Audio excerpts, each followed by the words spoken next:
kjo dëshira për të ndryshuar, dëshira për të bërë një gjë të re, për të thyer tabu, ishte shumë e madhe. Ta qëmë pak ekstaz për ne, po tani është bërë filozofike dhe ky dimension ka nevojë të thirret. Dhe prandaj është i rëndësishëm dokumentari, se thirret mesazhi i artistit. Ka droga, ne dinim nga sporti dopingun që e kishim dëgjuar, e ca tjere, kokainë, heroinë e tjetër, por droga më rrezikshme i dham kararën që është Coca-Cola.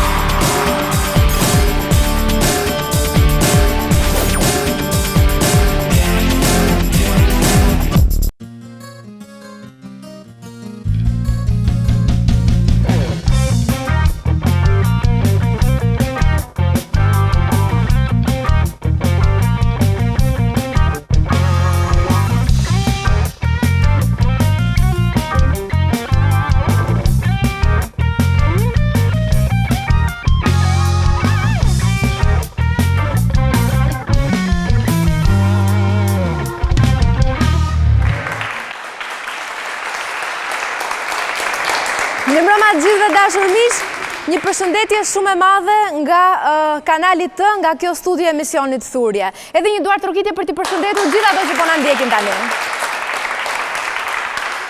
Shpresoj që të nisim një të hënë sa më të mbarë dhe të bukur së bashku. Nga këtu unë pa humbur kohë, ftoj me njerë një ndër mikeshat e emisionit Thurje, Rozana Radin.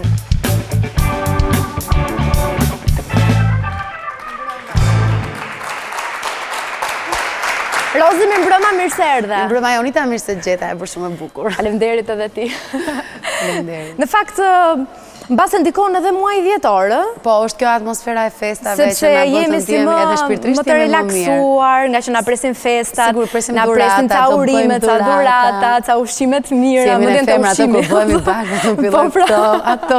Kështu që kjo është edhe arsyeja pse dukemi edhe bëhemi edhe më të bukura. Sigurisht është. Por mos harrojmë që ky muaj dhjetor përkon edhe me 25 vjetorin e lëvizjeve të para demokratike. Si i kujton ti Rozi ato kohë? Të them të drejtën, unë ke qenë e vogël, unë më e vogël se ty.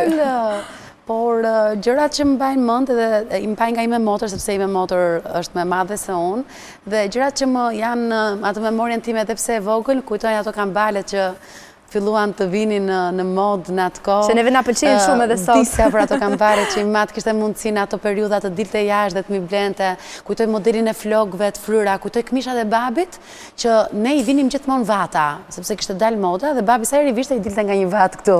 Ja, këtë për shumë nuk e dija, që këmishave të meshkujve i vishin vata. Po, këmishat e meshkujve përgjithsisht visheshin me vata, me ato paramandat që i vënim, gjinset e para, çdo gjë ishte freskët, modelet e flokëve. Unë i shoh me shumë kuriozitet o dokumentarët për modele për gjëra, edhe pse her pas here rivin, rikthehen në mod. Dhe pse kemi qenë shumë të vogla, shumë të vogla, gjithsesi mua më jep një nostalgji shumë të madhe, edhe muzika e asaj kohe shqiptare, po dhe moda, sepse ato tranzicionin gjërat nuk i mbaj mend shumë mirë. Në fakt, Rozi, edhe mbrëmjen e sotme, ne doja dedikojmë pikërisht atyre viteve 90, dhjetorit viteve 90, më saktë jo duke i mshuar aspektit politik si që ndodhë zakonisht, po për të sjellë një atmosferë nostalgjie. Do t'ju dhurojmë një emision nostalgjik për sa i përket si është jetuar ato vite, si ka qenë rinia në ato vite, çfarë muzike ka dëgjuar, çfarë vishte, çfarë librash ka lexuar dhe plot tjera si këto. Ftoj me njerë në studio, Ema Andrea, Kozeta Bakiu, Beli Cafi dhe Altin Goci.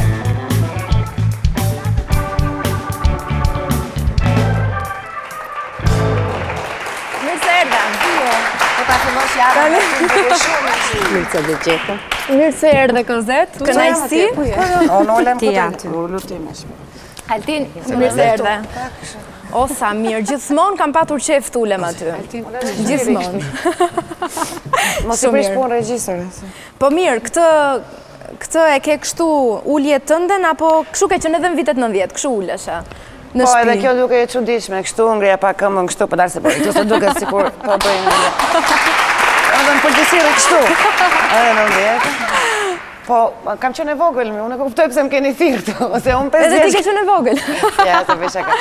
Po pra se në moshatare. Jo, në vite... Pasi sozi e shumë të bukur në atë kohë. Na, ashtu.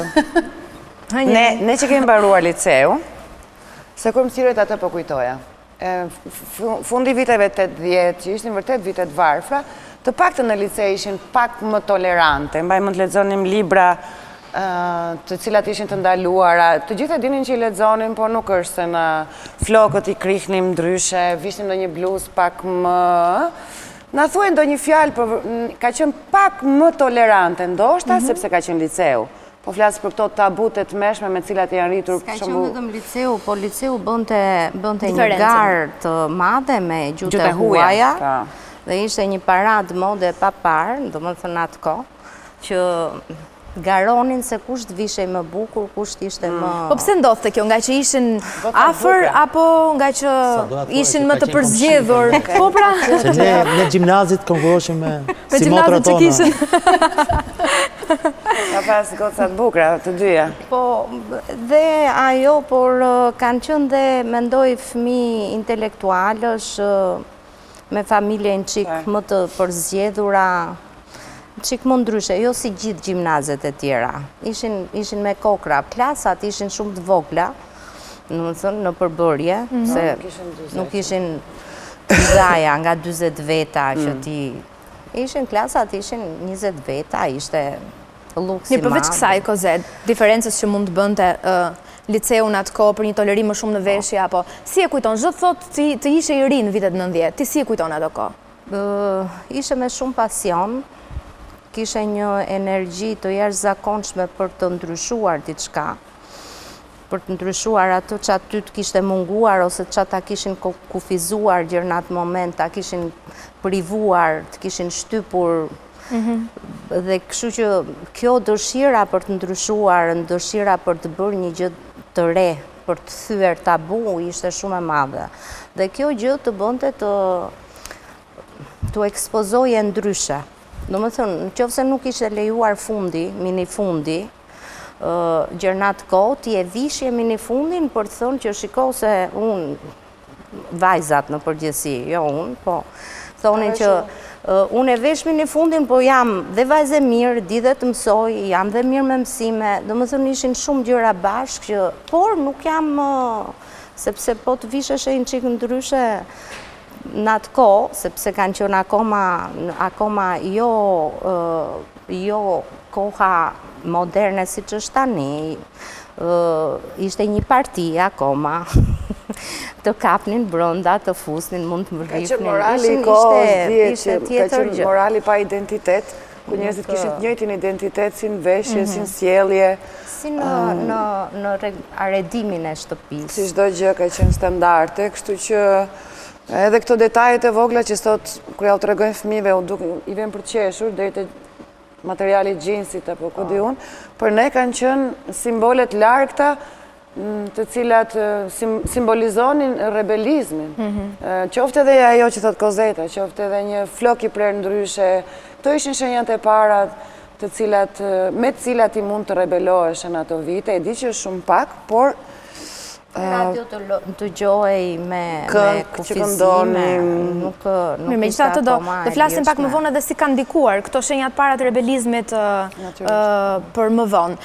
Beli, saloni i parë i bukurisë në vendin tonë në Shkodër. Një iniciativë aq sa e bukur, aq edhe e guximshme për kohën, pasi ke punuar me dëshirë për të nxjerrë në pat bukurën tek femra, për ta sjellë ndryshe, ndërkohë që kjo mbase quaj edhe pak tabu. Si e kujton? Ishte 91-shi, kur 91-shin, po të themi, ishte hapi i parë, sepse në dhjetor të 90-s në Shkodër, siç e dinin gjithë, ishte ajo demonstrata e parë që bëri ndryshimin. Unë po mbaroja ekonomik financë dhe kisha mbaru piktur për para, po nuk e ushtroja. Dhe them pse jo mos të punoj, kisha nisur qënë 89-ën, fatmirësisht na doli viza me burrin ikëm në shkum në Jugoslavi dhe atje pashtë sa gjëra krejt ndryshe. Modele që nxjerr tani janë të 90-s, 91-shit është kjo goca, edhe ne guxuam të përdorim bojën bjonde, se në atë kohë ishte vetëm një bojë, flokësh, gjermane, ka qenë Londa. Me sa di unë nuk ishte ngjyra shumë, nuk ishin hyrë shumë, ishte edhe një bojë bulgare, dhe ka qenë shumë e vështirë. Këto nuset ishin vërtet me lule shumë të mëdha dhe me fustane shumë flutura që tashmë nuk janë, por vitet 90 kishin një stil krejt tjetër, duke u bazuar edhe ke nënat tona, Çfarë preferonin ata, se kanë qenë kultura dhe traditat shqiptare nuk i mohojmë dot, kanë qenë gjëra shumë të bukura. Kanë fotografiat mamës që janë 50 vite përpara që janë shumë gratë të mbajtura. Her pas here komentojmë edhe fotot. Patjetër. Dhe po të guxoje të bëje një nuse, domethënë, në atë kohë nuk kishe makinë, domethënë nuk vini në sallon, në atë kohë do t'i shkoje në shtëpi. Dhe shumë produkte nuk kishim ne në atë kohë. Kurse ky modeli është vërtet një model që unë e kisha nxjerr, mund të përmend fare mirë dhe me fakte konkrete. Për herë të para Aurela Gaçës, sapo kishte ardhur nga Vlora në festival, se ka marrë pjesë në gjithë festivalet dhe gjithë miset, i bëra modelin këtë dhe shumë bukur ajo. Ka dalë po me Aurela për të parë me flokë të shkurtra. Jo, sigurisht ishte vite përpara. Edhe normalisht janë ca gjëra që vërtet kishim një lloj stili, po një stil që për ta shikosh fustanin nga mbrapa dhe në 81-shi ishte të e hapur mbrapa dhe me këto mëngët e gjëra. Në ndryshimin në 91-shit dhe deri tani sot janë këto lule të mëdha që ne përdornim në atë kohë. Sigurisht për t'ia përshtatur këtyre modeleve që ne kishim vetëm me fantazi. Nuk kishim internet, nuk kishim modele, s'kishim katalogje shumë. Pastaj sigurisht që kërkon njeriu të shikoj seminare. Ja, kjo me kapele për shembull dhe kjo është e 92-shit. Dhe po të shikosh tualetin, trukon, është një buskuq që ndofta ishin buskuqe shumë të rralla, do të thënë markat, kur vinte dikush nga jashtë ose kur shkonim, ne merrnim gjën kryesore që merrnim këto. Ishte një lapsi, unë e kam përdorur atje lapsi me pak ngjyrë, që nuk do thotë ishte një grim bashkë me ngjyrën e kapeles edhe ne i shpiknim, siç thotë Ema. Grinim lapsin e lym me krem. Ua, më kujtua. E grinim lapsin që vizatone. Me krem të ajo bëj boj për të lyer. Manikyrin e sajoni. Manikyri ishte me peçikllaz, diluent dhe buskuq. Ose furçja merrej pak nga flokët, lidhej me një kujt shkrepse dhe bëj furçja. Ka harrova, por na kemi qenë kreativ shumë. Altin Taksirat që ka rënë në panel femrash. Ka problem, po. Domethënë mu këto sajesat më kujtojnë sepse është për gjithë njësoj, unë ta shita lidh me profesionin, unë ma me dhe kitarë. Ti në fakt ke qenë një personazh shumë i spikatur, vazhdon t'je shende, stili i veshjes, muzika e tjerë e tjerë. Ti si kujton ato vite? Edhe je, unë e thash këtë gjë. Unë se më kujtu për shumë dhe ne dhe kitarët vetë shkoshim ke Marangozi, kishte rast, shkoshim ke Marangozi që e rregullonim, ose telat e kitarë, për teli mi, gjithmonë teli problematik që pute edhe gjithmonë me tel telefoni. Tel telefoni ka qenë teli me i hollë që u vende mija donë. Çdo lloj gjëje ka qenë domethënë kreativitet. Na ka bërë kreativ. Edhe kjo na ka bërë mirë për hir vërtetës them, nuk i kemi pas gjërat e gatshme. Nuk është keq tash, kupton, tash i ke gjithçka. Mirë atë. Jo tani fëmijët kujtojnë se qumshin e bën fabrika. Është problemi. Na vend gjithmonë atë trurin në përdorim, në këtë sens, për ta lidhur për... Ose kremi pudër, bashkoje një krem, që ishte kremi bukuria në atë kohë. Ajo ishte i vetmi krem që të shkëlqente fytyrën dhe gjithë nënat tona zvuanin, edhe vajzat s'kishin akne, puçra gjëra. Se nuk përdorin fondatin përpara. Fare, vajzat nuk bënin make-up. Megjithatë ka qenë një kohë përpara. Ka qenë kohë fukaralliku për hir të vërtetës. Por që nga ana tjetër ka pas anën tjetër medaljes, ka pas kreativitet, ka pas pasion, sinqeritet, ka pas këtë diskutonim para se të vinim ka pas shoqëri, ka pas dhe brylle, ka pas dhe ego, kupton? Po duke krahasuar çik me kohën e tanishme është bërë shumë më egër koha që jetojmë. Më konkurrencë, më e padrejtë. Jo se ka qenë atëherë gjithçka vaj, kupton? Por tash domethënë kanë dalë çik më ndryshe. Mirë, do t'i rikthehemi kësaj bisede nostalgjike me njerë, pasi dëgjojmë Valonin me një këngë shumë bukur.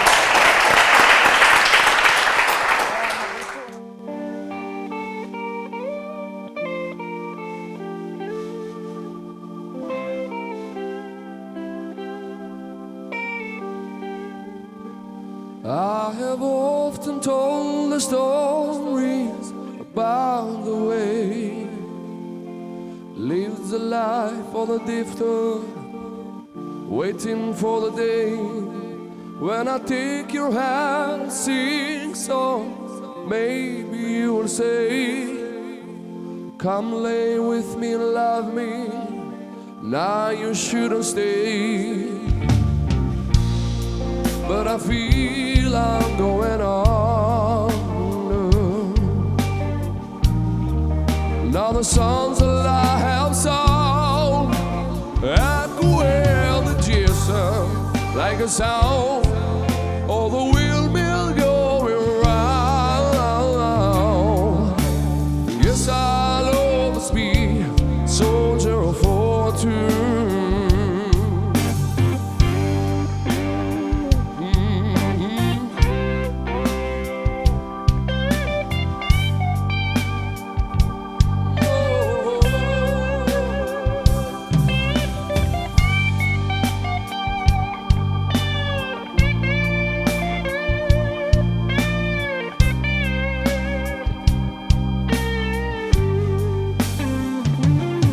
Many times I'll be the traveler, I look for something new.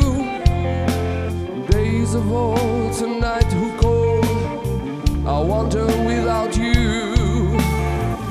Those days I found my eyes, you see you standing me. Those blind men confusing, showing you're here. But I feel I'm going under. Now the songs that I have sung echo in the distance like a sound of the windmill going round. I guess I'll always be a soldier of fortune.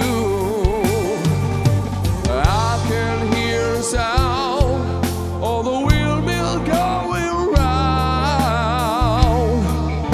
And yes, I'll always be a soldier of fortune. And guess I will always be a soldier of fortune.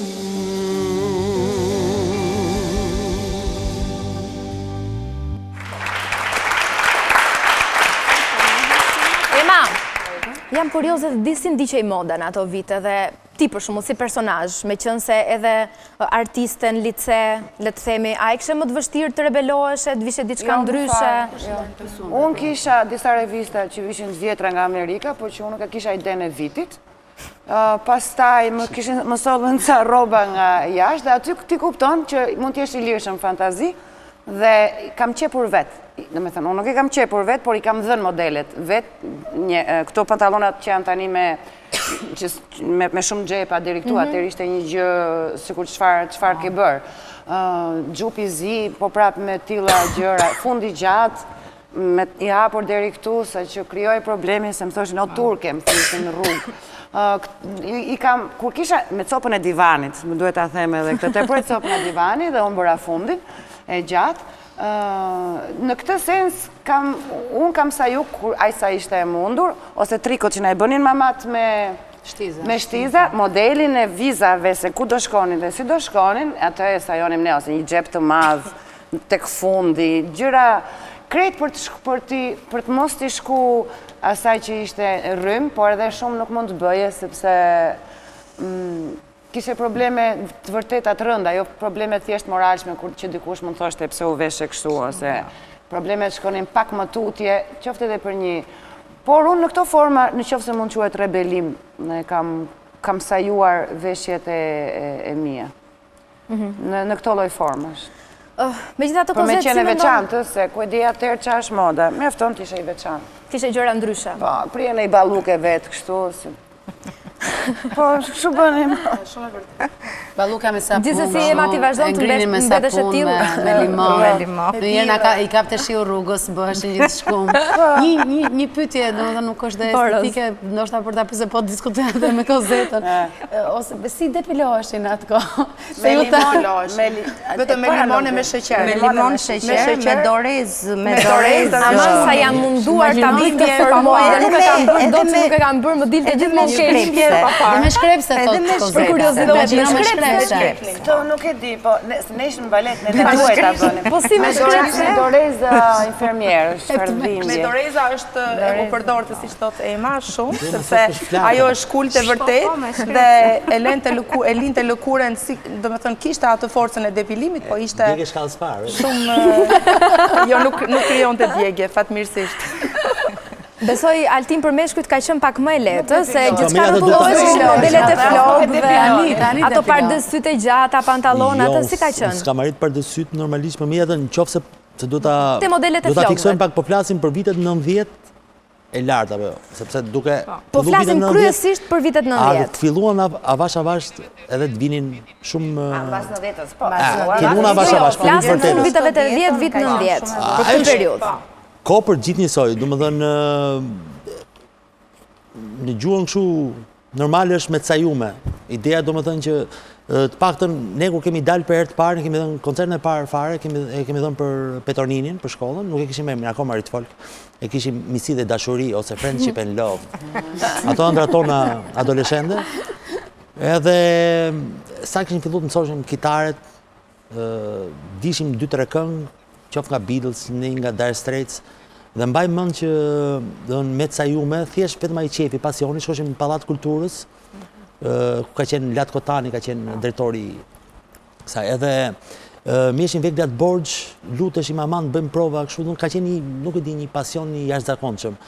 Dhe ashtu si që ishim, domethënë, diletant, morëm guximin të jepshim një koncert, po jo koncert tipik të Mirfield për veten, po ishin bashkëpunime edhe me italisht, anglisht, domethënë me poezi. Dhe si usajum atë tonë, domethënë me gjaketa, kollare, se vishë atë kollare të dukte vetë edhe çik i rritur, si më burr. Edhe mbaj mend domethënë ka qenë aq 90-ta ka qenë, vitin 90, atë 89-90, s'm kujtohet mirë. Di që këngën e fundit kapëm Salsa on Swing, Dire Straits. Edhe në rrjesh parë ishte Detoresha, sekretari i partisë, nuk e di. Aty kishte rënë dhe shidhi, kishte gjithë gjimnazi me çadra. Dhe fillum Salsa on Swing, ishin gjithë përpjet me dur dhe aty Detoresha na e bën domthonjë që boll, kupton se aty na kapi frika për të vërtetës. Tek e fundit se bëmë diçka, kupton, po thjesht ajo etja, ajo qefi për me dal nga ato zinxhirët e normale, si thosh. Kanë qenë shumë kohë të bukura, domethënë ka pas lezetën e vet. Sado që e vet e don. Është e vërtet, po flas edhe kjo domethënë liria në thonjë se e munguar, kupton? Ka pas atë tjetër kur ti dilshe kundra. S'po themi se bëmë diçka të madhe kundra, po domethënë të dukte vetë çik pak rebel, kupton? Që po i thymi çik këto gjërat sot mungon kjo, ti ke shumë drejt. Sot mungon të sepse ke të gjitha ema. I ke të gjitha, tash abuzohet edhe çik edhe me sensin e lirisë, po themi. Jam dakord me. Nuk besoj se është nga që i ke të gjitha, ne na ka humbur sensi komunitetit. Që nuk e vjen, ndoshta ka ardhur prej materjes ose prej varfërisë madhe shpirtërore që pas kemi pas, që nuk e kemi ditë. Unë them edhe një diçka ema që ne kemi në gjithë kemi jetuar në bulevardin e Tiranës, ku nuk u bë xhiro famshme. Domethënë ne s'kemi lënë me ndere pa ulë në gjithë bordurat e bulevardit. Ke piramida. Dhe kemi qenë shoqni në gjithë, kupton, dhe diskutoj, vetëm diskutoj, kupton, bësh një muhabet edhe me fara, po tamam. Dhe çfarë do lloj teme, kupton? Dhe unë tash e shoh që të bëj një lloj krahasimi, tash njerëzit janë të mbyllur në shpinën e vet vetëm me celular, kupton, me Facebookun. Dhe Facebooku edhe unë jam përdorur si gjithë tjerët, kupton, por më shumë është ç'a bëri filani, a pe filani kur takohen, kupton, thashë theme. Ai një gjë që bën akoma më bukur ose në jetën reale pastaj do diskutosh për punën kur del shkon në punë, do diskutosh jo për gjëra pasioni, gjëra qefi, kupton, ose gjëra ose ideale siç kena pas në atë kohë, kupton. Këtu bëj një lloj krahasimi. Po Altin, unë jam bashkë me Emën, jemi në Universitetin e Arteve dhe shohim për shembull që ndryshe kemi qenë Brezion, që luftonim dhe të bënim diçka ndryshe, diçka më të bukur, që atëherë edhe nuk kishe ku të shikoje, nuk kishe ç'a dëgjoje, po të bëjnë çik diçka më shumë, profesorit thonte e ke bukur, po kujdes, se mund të kapin, domethënë kjo nuk lejohet, e bërën këtu në klasë, jashtë klase, jo mos e bëj.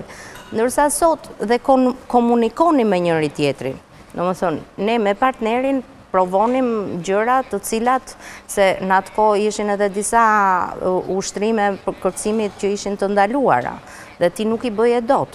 Dhe ti pikërisht provoje dhe doje të provoje ato gjëra që ishin të ndaluara. Ndërsa unë sot, për shembull, shikoj, futem në orë të mësimit dhe ti shikon të gjithë që i ke me celularin. More të rinë me celularin të kërkojnë për zanatin së në Jo, i ke Facebooku. Ose, për shembull, ti shikon në një kafe, në një tavolin, 2 persona, normalisht që 2 persona, ti duhet kesh qatë thuash me njëri tjetrin, dhe të 2 janë ke telefoni. Unë them komunikojnë me telefon me njëri tjetrin, se s'ka mundësi. Do të thënë është një ndryshim shumë i madh i 2 korave. Kjo është teknologjia që gjithmonë avancon, por nga ana tjetër unë të frenon për gjëra të tjera. Megjithatë, të them të drejtën, po Ema? Para 3 ditësh, 4 ditësh, një javës, tash më bëlëm afër ditës 10-orit, të 8 dhjetorit. Ne një grup njerëzish që nuk e njihnim njëri tjetrin, kemi shkuar para piramides, u lajmëruam në Facebook dhe kemi kënduar Imagine për nder të 8 dhjetorit. Dhe me thënë të drejtën, më bëri shumë përshtypje. U emocionova kur pash njerëz të rinj, dhe jo vetëm të rinj, të cilëve u duk një akt i bukur, një thirrje shumë e mirë, pas një sens, pra askush nuk e di, pas një sens publiciteti, pas një organizim, thjesht për me bë një akt, për me respektu atë që para 25 vite është ndodhi, për mos me harru. Nuk ishim shumë vetë, po dhe koha që u lajmëruam si ishte shumë e madhe, ishte 2-3 orë nga dreka deri në mbrëmje, dhe është kjo që i thone ju, po unë doja ta përmendja edhe këtë gjë, sepse më ka bërë shumë përshtypje për mirë. Ndërto rralla atëherë që shikoj një ndjesi komuniteti pa interes. Pa asnjë interes. Do flasim edhe pjesën e tretë pikërisht për John Lennon, për një dokumentar shumë interesant mbi këtë, meqense përmend edhe Imagine, Ema. Beli, a kishte kërkesa të çuditshme në atë kohë që femrat apo nuset vinin dhe kërkonin për modele flokësh? Po, sigurisht, sepse unë atë kohë po mbaroja dhe fakultetin, unë lash, domethënë, profesionin që kisha dhe 90-ën jam të parat që hap, por nuk kishe shumë gjëra për të zgjedhur në atë kohë. Kishim gjëra, domethënë rrethanore tonë, kur të vinte në një laps nga jashtë që kishim ndonjë mike ose këto njerëzit e mami që unë i kisha për fat të mirë andej, më sillnin dhe unë i ruaja me fanatizëm ato gjëra se s'kishte, nuk kishte. Domethënë, u përdorte emaili për një nuse dhe gjëra, tualetet e këto kanë qenë shumë të thjeshta. S'kishte drithijet e këto i gjenim, i sajoni me anë të lapsave, me anë të... Referenca ku të shinit kishte, nuk kishte. Ja, dhe normalisht ajo ishte, domethënë, një gjë unike, mund ta quaj ajo, po ne të parat që hapën, sa po vinte dhe po hynte metodat e reja, po hynin literatura, po hynin seminaret e ndryshme dhe me radhë. Mirë, po unë mendoj që kjo koha që ka qenë për një gjë, një thjeshtësia, mendoj unë ka qenë dikur shumë, domethënë ka qenë një gjë shumë e mirë, mendoj në drejtimin që ke patur, shumë në naturalitetin, dhe unë shikoj një ndryshim shumë të madh në të moment, sepse mund të bësh shumë e bukur në anë të një teknologjie të estetikave të ndryshme që kanë hyrë, por sinqerisht një vajzë që është, si të shtojnë italianët, acqua sapone, ose një truko e lehtë dhe një diçka që është shumë natyrale, unë mendoj që duhet të ekzistojë prapë dhe në këto kohra që po jetojmë tani. Falenderoj Beli që ishe pjesë e thurjes sonte, falenderoj edhe ty Altin, ndërkohë Ema dhe Kozeta vazhdojnë që ndojnë edhe për panelin tjetër. Dashur miq, ndalemi në këto momente, ndjekim insertin me disa momente interesante dhe një personazh, na flet për fotot e publikuara në Instagram dhe kthehemi me një tjetër panel studio. Vazhdojmë flasim për vitet 90, për nostalgji, për gjëra të bukura të thurje. Atmosfera që sjell muaj dhjetor është reflektuar dhe në rrjetin social Instagram. Personazhet të dashur për publikun kanë mbushur albumin e tyre virtual me foto në natyrën e bukur dimrore apo dekoret festive. Edhe personazhi përzgjedhur nga ne për këtë javë, jo pak foto ja ka dedikuar kësaj atmosfere. Ajo është e veçantë dhe gatimet e saj të magjepsin.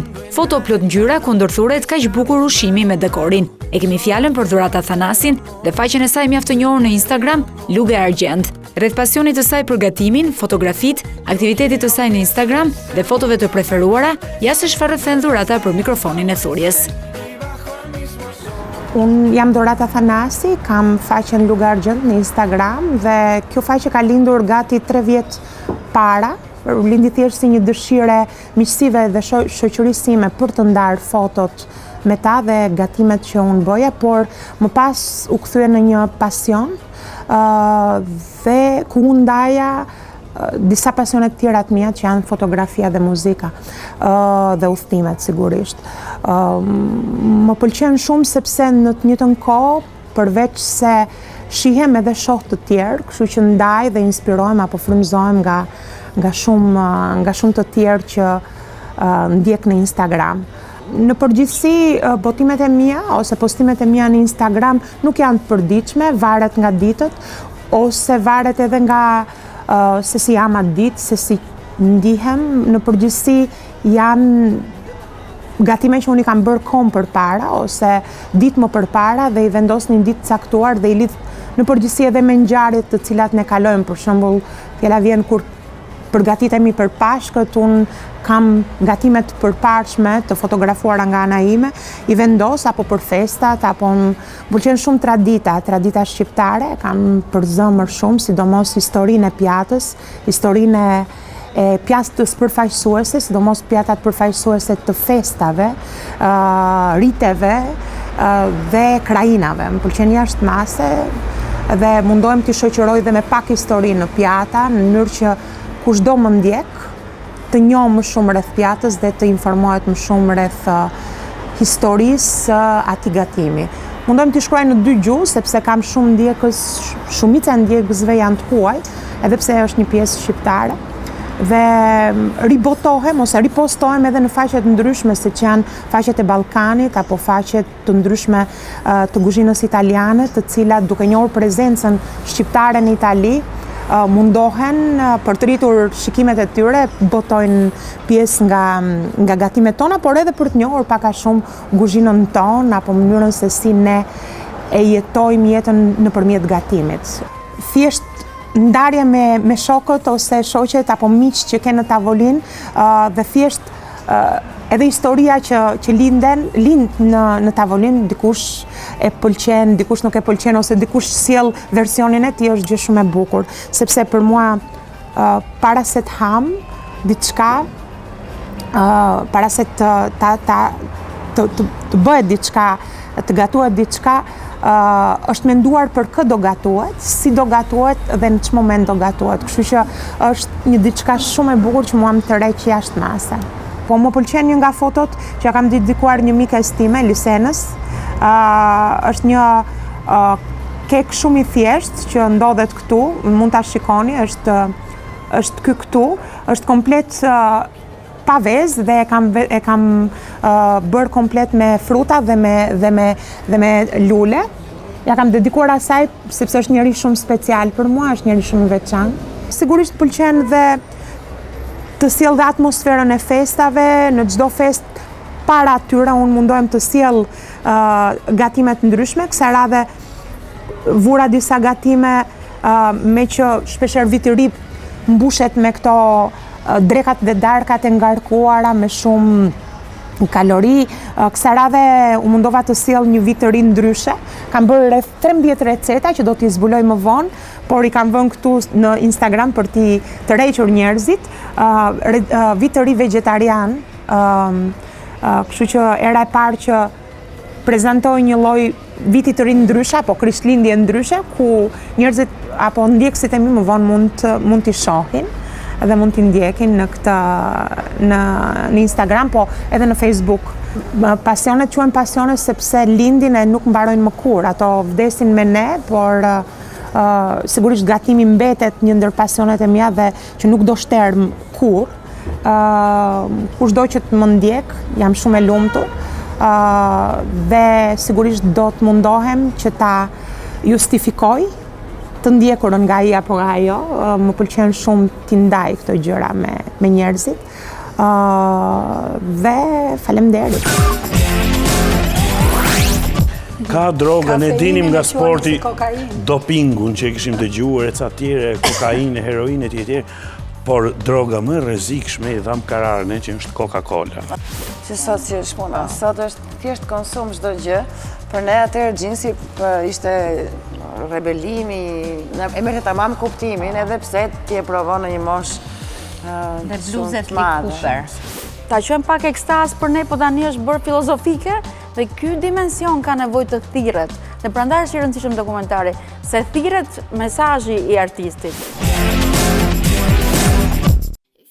Java do të nisë bukur në Tiranë dhe Kosovë. Të apasionuarit pas teatrit, operas, baletit apo eventeve muzikore do të kenë mundësi të ndjekin këtë javë një sër shfaqjesh. Kështu në Tiranë, Teatri Kombëtar do të sjellë në skenë shfaqjen Justina Aliaj Show. Teatri eksperimental Kujtim Spa i Vogli do të kënaq vogëlushët në fundjavë me shfaqjen festive Krishtlindje me pufët. Ndërkohë Teatri i Kosovës do të ofrojë për publikun shfaqjen mjaft të dashur Nana dhe fëmia me regji nga Bekim Lumi, ndërsa nuk do të mungojë as shfaqja muzikore për fëmijët, Qyteti i fëmijëve me regjisor dhe koreograf Arjan Plakun. Në kryeqytet, Teatri Operas dhe Baletit do të sjellë në skenë operan e njohur të Puccinit, La Bohème, në interpretimin e solistëve dhe artistëve mjaft të njohur, si sopranoja e famshme Eva Golemi, baritoni Armando Likaj, Sidrit Bejleri e të tjerë. E hapim këtë pjesë të dytë të emisionit Thurje me një falenderim që shkon për mbështetësin e këtij emisioni, Automaster Showroom and Service, përfaqësues dhe importues e autorizuar nga Fiat Chrysler Automobiles në Shqipëri. Sikur se tham, po përpiqemi të risjellim aromën dhe shijen e dhjetorit vitit 1990 dhe jam e sigurt që ka shumë njerëz që kujtojnë me nostalgji atë kohë. Dy prej cilëve unë niftoj edhe tani me njëherë, ato janë Agron Tufa dhe zonja Sevim Arbana.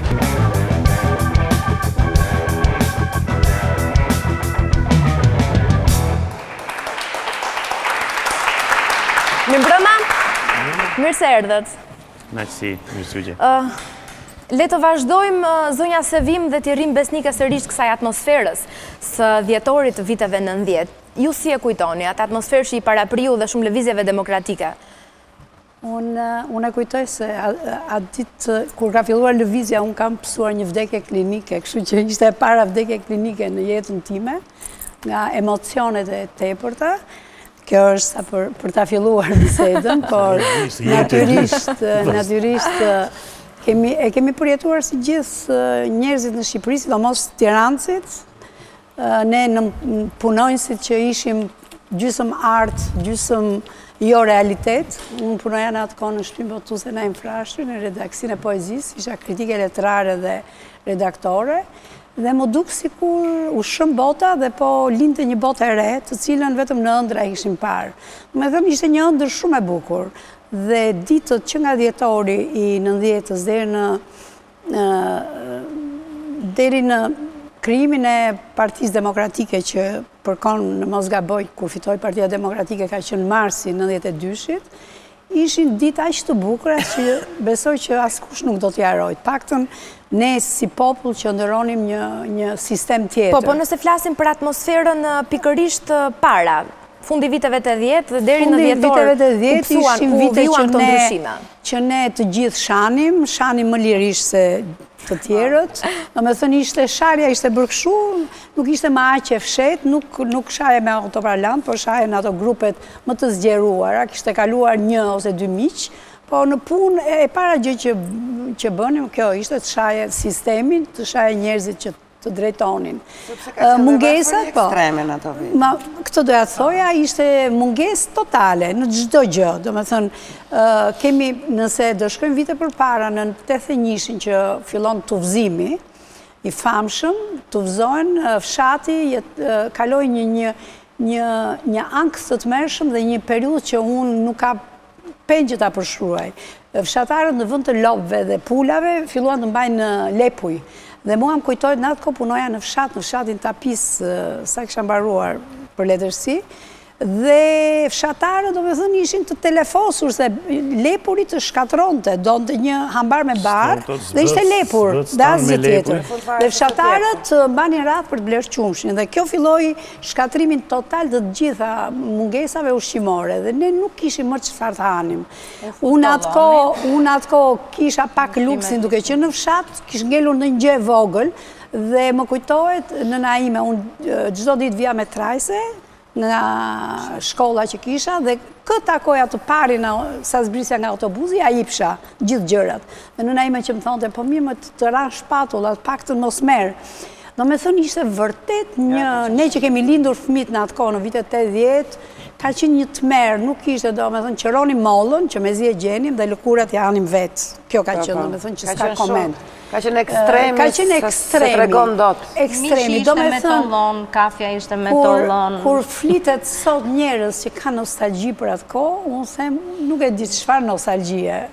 Përveç se trurit që e kishim zero, do me thënë ishte një tru që s'vje më në veprim, se asnjë nuk e mendonte që do ndryshonte gjithçka. Kene ishte ngulitur ajo që ky sistem është i pa ndryshueshëm. Dhe kjo ishte e keqja. E kësaj dhe e mira, sepse në fund ishim pajtuar në atë realitetet të mërshëm. Për rebelime në muzik, në veshje, ka dhe momentet, ka patur dhe momentet? Tirana ka patur shumë, dhe jo shumë të dukshme, po ka patur grupime që visheshin ndryshe, festonin ndryshe, këndonin ndryshe, ato që tentuan të këndojnë dhe në publik ndryshe, e hëngrën, si që festivali e tjere.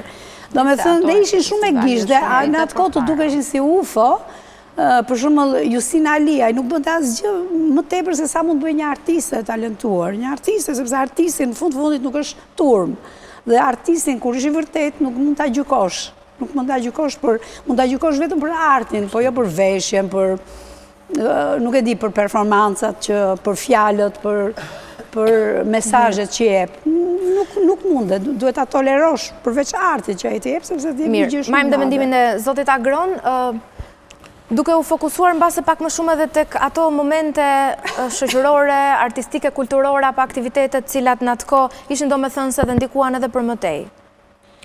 Unë po e filloj nga aty ku ka qenë periudha e fundit që kam rrokur unë e ndryshime, unë isha me uniform, isha ushtar në fshatin Juban të Shkodrës. I herë erdhi komisari edhe u përpoq të na thotë që Stalini ka bërë ca krime, ca gjëra, ishte një tendencë me pikatore, por që me sa kuptot ata vetë nuk donin që ta hapnin këtë diskutim. Edhe foli diçka të mjegullt për Stalinin, e tjere, dhe u bën disa pyetje dhe po vetë u nervozuan. Një pyetje timës, që po u thoja për lirit dhe të drejtat që janë në perëndim, në shtetet e Europës perëndimore. Lirit artistike, për shembull, në veshje, etj. Dikur u detyrua dhe pranoi, domethënë, ndoshta edhe ai vetë nuk dinte shumë gjëra. Po, tha, këta janë, tha, një shkallë mirëqenje, veshje, një farlirie, etj, i kanë të gjitha ato, po tek e fundit, dhe mu drejtua me sfid, me gisht, tha, ata mund t'i kenë të gjitha, por parti të punës si e jona kanë ata, Enver Hoxha, si ne kanë ata, kanë Shokra Misalia. Jo, e thash, për këtë e thashin, të sigur t'jeni që nuk i kanë. Në 8 dhjetor në mbrëmje, një nga këto çunat e fshatit Juban, ishte një fshat homogenikisht katolik, vjen edhe në tregoj se çfarë ka pasur në Tiranë edhe sikur që qarkullonin me shpejtësi. Të nesërme në orën 4 pas bardh drita, domethënë u arratista nga reparti, kapa trenin në mjet dhe përfundimisht dezertova nga ushtria deri në fund. Stacioni i parë ka qenë aty ku punonte Stedim Arbana, tek redaksia e poezisë, atëherë poeti Ilirian Zhupa më jep antologjinë e parë të trinjve, për atë që ishte prelude poetike dhe hapeshte me poezitë e mia. E mora atë dhe me vrap në qytet studenti ku ishte pezullu çdo gjë dhe ishte... Kështu që formum atë ishullin ton poetik në ato ditë revolucioni, entuziazmi, hareje. Mark Marku thot në një shkrim të vetin të këtyre ditëve, thot harrohet një aspekt i brendshëm dhe më simpatik i gjithë këtyre manifestimeve. Dhomat e studentëve, dhomat e studentëve që ku nuk flihej, edhe debatet dhe diskutimet ishin të pandërprera. Po, aty me njëherë hynin 10-15 vetë në debate dhe praktikisht me fjalë nuk flihej. Gjithë pastaj përshkrimi i jashtëm i gjithë këtyre manifestimeve, turmave, gjitha thjesht njëherë e përgjithmonë ndjem që u largua frika si ndonjë gjymtyr Do të kujtoj pak në shkollat e mesme, në gjithë shkollat e mesme Tiranës, me një iniciativ të Jetmir Aliçkës, në atë kohë që ishte, ka qenë në drejtorinë arsimore, u përhap aerobia. U përhap aerobia, po pa ditur se ç'ishte në të vërtetë aerobia. Dhe ç'ndodhte? Domethënë, bënin koreografi, paksa ndryshe dhe moderne, me aq sa mund të lejohej, dhe bëhej një konkurim midis gjimnazeve të ndryshme. Kjo u bë si një kundërvënie e Spartakiadës asaj kohe, që ishte me parudha partijake, shumë e kufizuar, bëj nga komiteti i partisë, dhe kjo u quajt Gjimnastrada. Dhe Gjimnastrada bëj në Pallatin e Sportit Aslan Rusi dhe thyeshin dyert. Kjo është e vërtetë. Unë mbajmend në ato vite është vënë... Sepse vinin dhe nga rrethet për ta parë, domethënë sepse ishte një gjë ndryshe. Jo në ato vite, por është vënë, sepse unë kam qenë pjesë e natë me hënë, në 1990, pra kisha filluar fakultetin, por unë zëvendësoja Elvira Diamantin, e cila ishte larguar. Dhe mbajmend që ajo ishte një shfaqje revolucion në atë kohë.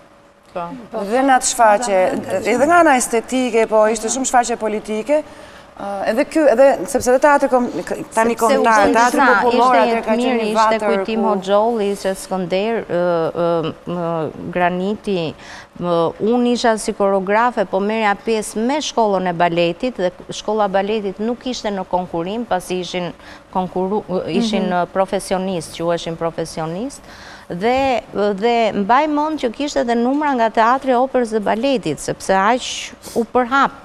Domethënë sa u bë e tillë.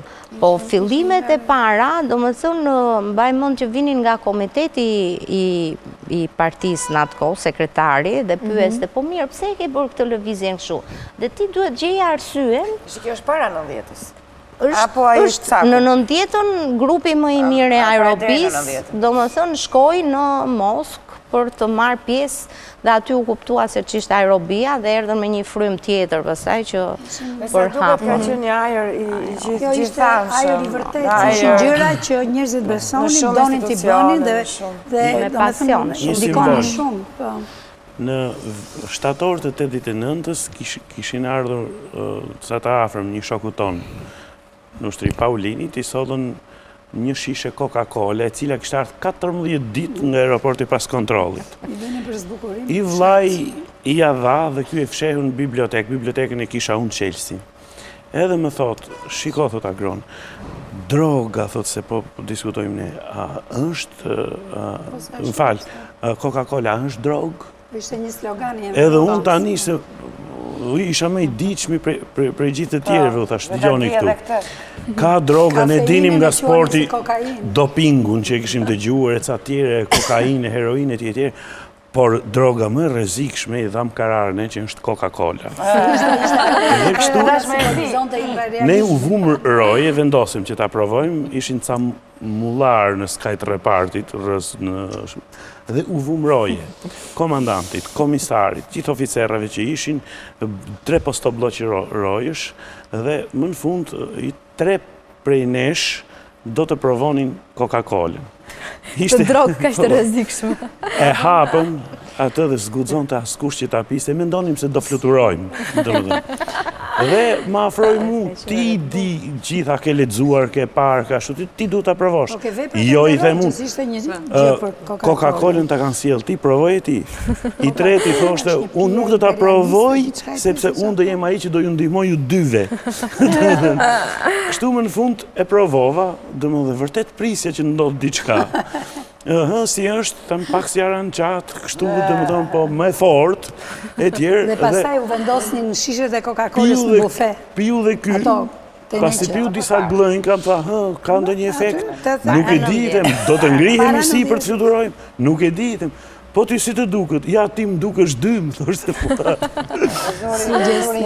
S'na ndodhi asnjë gjë, u kthyem në repart ushtrim mesnat, ishte ushtrim, duke ndjerë se si gurgullon të brenda stomakut pia e ndaluar borgjeze, por nuk ndodhi gjë. Ja, deri në këtë... Sot duken Barsaleta, po...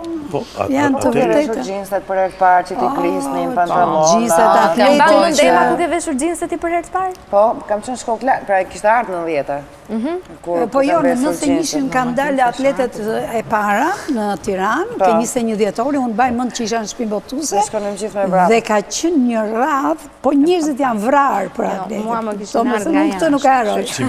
Edhe mu gjinset merren nga jashtë. Dhe ishte ndjesia më e bukur që sot që është puna. Sot është thjesht konsum çdo gjë. Për ne atëherë gjinsi ishte rebelimi, e merrte tamam kuptimin, edhe pse ti e provon në një moshë dhe bluzet Cooper. Po shikoni, ka qenë me gjithatë një ngjarje në tetor, fund të tetorit pas ikjes së Ismail Kadares në azil politik në Francë, ka qenë konferenca e bujshme e talenteve të reja në Korçë. Atje pastaj shpërtheu në të gjitha, doli jashtë kontrollit, praktikisht. Unë kam parë qunat me të cilë dhe gocat me të cilë të kryum të parën shoqat letrare në Shqipëri, dhe më thënë. Unë kam parë që u rrethuan qunat, po them, në vizim, dhe tek monumenti Enver Hoxhës në Korçë, thjesht, falin për shprehjen banës, po kështu ka qenë, nëzorën dhe thjesht bën urinën me një gomandë rrethoruar atje. Unë nuk e mendoja se mund të arrihet deri në këtë shkallë guximi, po pastaj s'kishe mjafton njëri ta heq frikën. Mirë, le të shijojmë në këto momente një interpretim të Valonit dhe kthehemi me miqt. People are strange when you're a stranger. Faces look ugly when you're alone. Women said wicked when you would wander. Sweets are evil when you're down, when you're strange. Faces come out of the rain when you're strange. No one remembers your name when you're strange. When you're strange, when you're strange. People are strange when you are stranger. Faces look ugly when you alone. Women said wicked when you unwanted. Sweets are evil when you're down, alright.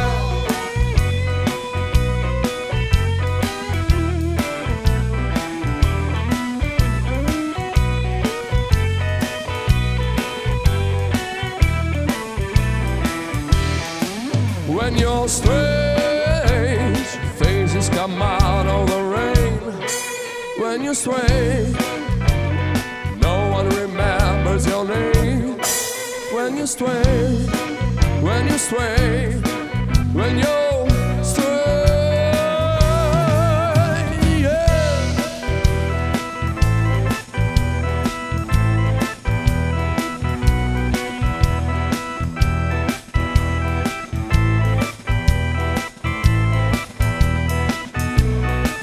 When you're strange, faces come out of the rain.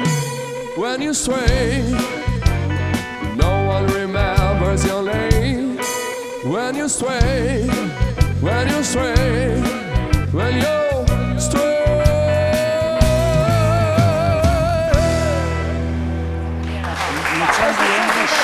Faleminderit Valon. E ndërkohë që Valoni interpretonte, ndërkohë këtu shoqëroi edhe me biseda sigurisht për atë çka po përshkon gjatë gjithë mbrëmjes emisionin ton, pra pikërisht për dhjetorin e vitit 1990, një lloj atmosfere e sjell.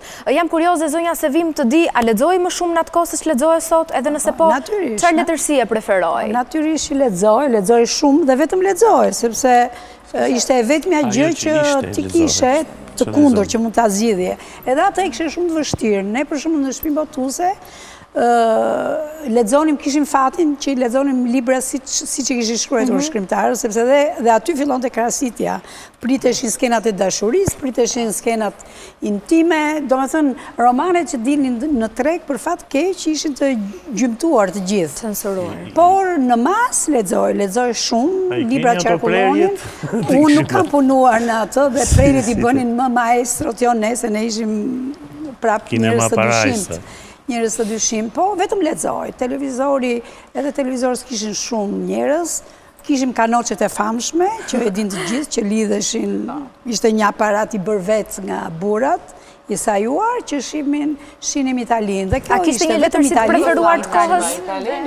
Italia ishte vetëm, dhe do me thënë ne shikonim reklamat dhe muzikën dhe filmat. Me elektrik blu. Po, jo, letërsi të preferuar. Letërsia e preferuar ishte nga gjithë autorët, ishin klasikët, ata që ishin autorët klasik, unë thash kishte dy lloj formash për të shijuar letërsinë. Kishte lexues profesionist që gjenin librat, gërmonin dhe gjenin në familje, libra dhe të ndaluar.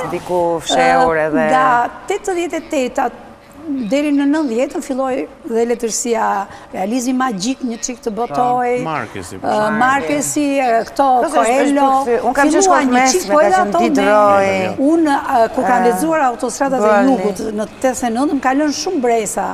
Dhe ishte kështu, ose Thomas Mann. Omar Khayamin kemi pasur neve një dorëshkrim që kaloi dorë më dorë. Ato ishin, Omar Khayamin takon 46 që ishin të ndaluara, ishin të ndaluara. E kishte dorëshkrim. Duhet të qenë përkthimi i Hafiz Ali Korçës, sepse Noli ka qenë gjithmonë legal. Kishte dy kategori njerëzish. Kishte njerëz shumë profesionistë dhe të deklasuar, kishin përkthyesit, disa pak redaktorë, dhe kishte njerëz të tjerë militant që ishin, dhe kjo pjesa tjetër ishte burimi i kulturës i kësaj letërsie, e cila qarkullonte me atë intuitën e njohjes atit që ti e ke mik ose që s'është spion. Pastaj mbas 90-s u liberalizuan gjërat dhe ishte më. Dorëshkrim me dorë të shkruar qarkullonte në gjithë repartet ushtarake, po them për këtë. Freudin e kam lexuar unë. Edhe ishte një autor shqiptar, tani s'e kam thënë kurrë këtë. Ky e kishte Artur Spanjolli dhe Hëna. E lexonin ushtarët. E di qa, a ishte një zhanër i letërsisë kështu ultra sentimentale, limonad, do më thënë, një libër me plot, si thush, defekte artistike, nuk ishte një libër. Vetëm se ishte personazh i njohur ishte një romans, limonad, Suzana që kishte një sukses pa parë. Shumë e njohur, Suzana, kemi patur ftuar. Po, e keni patur ftuar, më kujtoj, Suzana mund të ketë qenë në gjimnaz, ajo qarkullonte në dorëshkrim letërsinë e Freudit. Dhe vetëm ajo mund ta bënte se ishte shumë e çmendur në atë kohë në thojza, sepse ishte një guxim i marrë dhe mua më bie në dorë dhe më thonë që është Izana Guxholli, po ishin tamam trakte, domethënë që ishte shumë qefti lexoje, po kjo ka pas etje për dije se të mungonte. Tani nuk besoj se ka etje për dije sepse ka shumë informacion. Ka shumë. Dhe etja nuk është për të ditur, po thjesht është për me pas informacion. Lexohej shumë, po çfarë lexohej? Kjo është e gjitha. Ajo që lexohej nuk kishte as nuk kishte ndonjë gjë me vlerë. Përveç klasikës. Muzika shqiptare e cila dëgjoj ose bëri ndryshimin atë kohë. Kush ka qenë? Kush ishin, se folën pak për Justinën më parë edhe... Unë personalisht nuk është se kam shijuar. Dhe në veshje, dhe në muzikë, dhe në stil. Kanë qenë artistë që edhe u largua nga skena për pikpamje. Kush mbaheshte në atë kohë, do me thënë që dalloj edhe për ndryshimin? Në 90 nuk është. Kush ishin? Budinës që bëri këtë teatr, po flasë që... E di se kam qenë dëshmitare, Mill Kamujën me Mondin, që ishin celul, vërtet. Këngëtar nuk është se kam patur shumë. Rebelimi. Filluan grupet e para, filluan grupet formoshin grupet e para. Ylli i aty. Që e keni shijuar, do me thënë atë ka qenë një zë i mirë gjithmonë. Unë di Elton Dedën, Qepën, që janë brezin, të cilët e bënin të gjënë pas 90-s. Ne djenë të detit që filluan. Jo, ne bërim në lice. Po, Rit Folkat ishin edhe më ta ishin shumë edhe harë. To janë më brava. Të Roku më i egër, të Roku shumë e ndaluar, bojë, ku më vonë. Në të dyshin. Këtë rebelimin toni që kanë dëgjuar dhe kanë bërë histori për këngët e liçenit. Ka qenë një festival i këngëve të liçenit në Bajmend, po u bë vite shumë më mbrapa. Shumë më mbrapa. Do me thënë unë Bajmend sepse kam kënduar vetë në atë festival, po u bë shumë më mbrapa për kujtuar këto këngët e liçenit që dikur ishin të ndaluara dhe të tërë djemt Sandër Gjoka me shoqërinë e vet me Dash Nordikon dhe komplet adhurim të mira, i shkonin tek liçenit dhe këndonin këto këngët e ndaluara të dikurshme që u rikthyen mbas shumë vitesh. Mirë, ky është një festival përkujtues, po nëse do flasim nuk ka shumë të asaj kohe, absolutisht origjinale për Josifi, Gjepali. Do ishin këngë të huaj ama në varieté, koncerte, kështu, sigur u hapën pak portat. Do në pak më vonë, do në pak më vonë, por dhe ata ishin pjesë e rebelve që shkonin tek, duhet me i përmen gjithë, pas më kujtojnë gjithë. Ndërkohë, Ema, heronjë dhe modele, ka patur e sa të pranishëm kanë qenë atë kohë? Shqiptar? Tek rinia asaj kohe. Shqiptar? Jo, do mos dëshmërisht jo se ne i përmëndëm paka shumë emrat shqiptar, po. Ne zakonisht unë them erojt, për ne kanë qenë gjithmonë të huaj në atë kohë, të brezin tonë. Brënda mundësive, ma që pak sa mund të kishim erojt në letërsi, në kinematografi, në muzikë, ishim vetëm të huaj, sepse kishim një lloj deliri, një lloj idealizmi. Ishin edhe të njëjtë, pasi mundësit kanë qenë ato dhe... Jo, shiko, nuk ishin të njëjtë. Jo, për shembull muzika italiane që ka qenë maj në vitet 70-80, unë them që me aq njohje sa kam për muzikën, sepse kam bërë dhe ca vite kur isha e vogël piano, unë mendoj që muzika italiane ka arritur kulmin e saj në vitet 60, 70, 80. Nuk është më ajo sot ajo muzikë aq e bukur. Jo se është brezi jon, po as filmat. Ndërsa letërsia pastaj ka qenë e jashtëzakonshme. Gjithë letërsia. Kinemaja masovike ka pas herojnë kanë qenë Toktapodit, për shembull, si i kishe replikat. Ato qenë telenovelat. Që kanë qenë ata, po këta janë telenovelat. Telenovelat e para, filmat me seri seriale. Është çështje krejt tjetër për elitat. Elitat e gjenin vetë, komunikonin në gjuhë. Kanë qenë të zgjedhën kone sotme ndishen akoma, pas profesionet. Pas që kanë ngelur akoma dhe kone sotme ndishen akoma. Një sekund, ju në të bëgjëm edhe pak mendimin e Kozetës? Mastrojani, Marcello Mastrojani. Kozeta, po? Unë mendoj që kanë qenë edhe pak sa si pas profesioneve. Do më thënë, aji që kishte, që mere me kërcimin, sigurisht kishte një idhull që mere me atë profesion. Carla Fracci. Unë kam dash Ana Mariani. Rafaela Carrà. Erika Bonacorti. Pastaj Eter Parisi që ndryshuan. Do më thënë që bënin dhe thohet i wow, po. Kishte pastaj në për filma që ishin John Travolta, Ethet e të premtes mbrëmja. Po të flasësh për rini në përgjithësi rinia filma në Shqipëri? E ti që mbaj mund të kam shkuar, kam parë John Travolta. Kam qenë në shkollë të mesme dhe në kap të Jugoslavski. Para 90-s. La Punoci program ose një që kështë. Pastaj shkoja Blia Qumshi. Pastaj shkoja në shkollë baleti. Do me kam që shkollë të mesme. Jugoslavin e shikon të shumë Shkodra. Ne shikonim në drek Italinë, shikonim e dinastia, e ku dy. Dhe unë mbaj mund që kam parë Hair. Filmin Hair në atë kohë. Natyrisht nuk e kishe iden që ky ishte film, vetëm se e di që më ragoja, nuk fje, pastaj e din që ajo, po a i rastisit e La Punoci program dhe unë e pash, kam qenë e vogël, e pastaj të kupton që ke parë një pjesë po të flasësh në përgjithësi të rinjt, sepse jam shumë dakord me Kozetën, se secili sipas profesionit kishte idhullin e vet, por në përgjithësi të rinjt ishin të dashuruar me këngëtarët, se këtu është këngëtarët dhe me artistët. Këto janë dy artistë e filmave. Pastaj sporte, sipas kështu, po gjithë të rinjt, këto kanë idole, do me thënë, këngëtarë dhe artistë. Mirë, përpara se Ema tullet prapa aty, se jo nuk dua tullet, shumë prandaj thash sepse e nisëm ashtu le ta mbyllim ashtu. Faleminderit shumë Ema, Kozeta, faleminderit zotja Agron, zonja Sevim. Në këto momente i lë linjën Jessicës, na sjellni me programin e javës në digital, ndërkohë do rikthehemi në studio, qëndroni me ne. Përshëndetje nderuar teleshikues, do të njehemi së bashku me programacionin e kësaj jave nga data 21 dhjetor deri në datën 27 dhjetor. Digital është përkujdesur të sjellë filmat më të zhurmshëm. 5 së filmave të cilët DigiGold do të sjellë këtë javë për ju do të jenë prodhime të fundit, ku do të nisim me filmin e parë Spionia, zhaneri aksion dhe komedi, kozjatja vetëm 119 minuta. Regjisor dhe skenarist Paul Feig marrin pjesë aktorë si Melissa McCarthy, Ross Byrne dhe Jude Law. When I joined the CIA, I thought I was going to be this amazing spy. I'm just the same boring person I was before. Susan Cooper është një analiste e CIA-s, e cila gjithmonë ka qëndruar në zyrë dhe nuk ka marrë kurrë pjesë në aksion. Por kur partneri i saj zhduket dhe një tjetër agjent vihet në dyshim për tradhti, ajo del vullnetare për të futur në një mision të fshehtë në botën e rrezikshme të tregtisë së armëve dhe për të ndalur një katastrofë globale.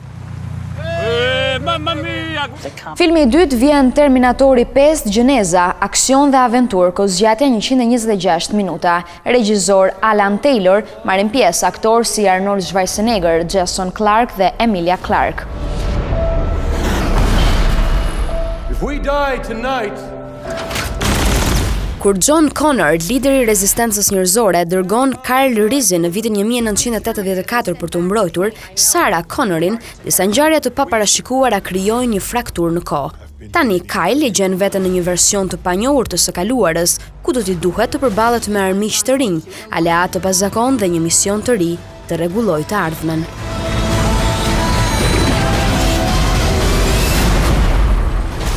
Filmi i tretë në DigiGold është Kujtimet e rinis, zhaneri biografi, dram, histori. Regjizor James Cant, marrin pjesë aktorë si Alicia Vikander dhe Kate Harington.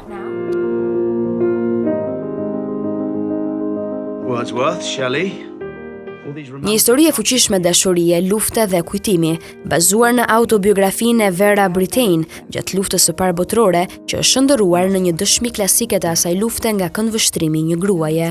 Një udhim nga shpresat dhe ëndrat e rinis deri në buzë të dëshpërimit dhe sërish kthim pas, për të kuptuar kotësinë e luftës dhe marrëzive njerëzore të kohrave të errta.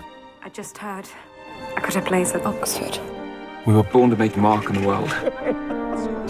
Ndodh për Krishtlindje është filmi i radhës në DigiGold, kozgjatja vetëm 86 minuta, regjizor Jay Russell, marrin pjesë aktorë si Anne Hake dhe Brian T. What's the dog's name? We just got him. Një nënë e sapo divorcuar kërkon që Krishtlindja e parë pa baba për 2 fëmijët e saj të jetë speciale. Speciale do të jetë, por jo ashtu siç e kishte imagjinuar ajo, sepse gjithçka që mund të shkojë keq po ndodh. Kaosi ka përfshirë shtëpinë e tyre dhe shumë shpejt ata do të zbulojnë se fjala familje do të marrë një kuptim krejt tjetër. Anne Hay stars. We have a notebook that we keep in the ER with crazy admission stories. It's called the Legend Book, and it's official. You guys just made it in. Cool! Brenda Mendjes është filmi i fundit në Gold për këtë javë, zhaneri animacion, aventur dhe komedi, kozgjatja vetëm 95 minuta. Regjizor dhe skenarist Pat Doctor marrin pjesë Amy Poehler, Bill Hader dhe Louis Black.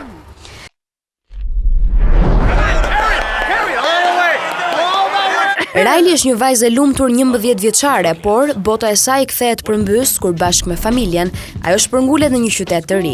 Emocionet e saj të drejtuara nga lumturia përpiqen ta ndihmojnë për të përshtatur me këtë shpërngulje, por stresi i shpërnguljes nxjerr përpara mërzinë dhe kur këto dy emocione humbin thellë në mendjen e Rileyt, të vetmet që ngelen jashtë, frika, inati dhe neveria.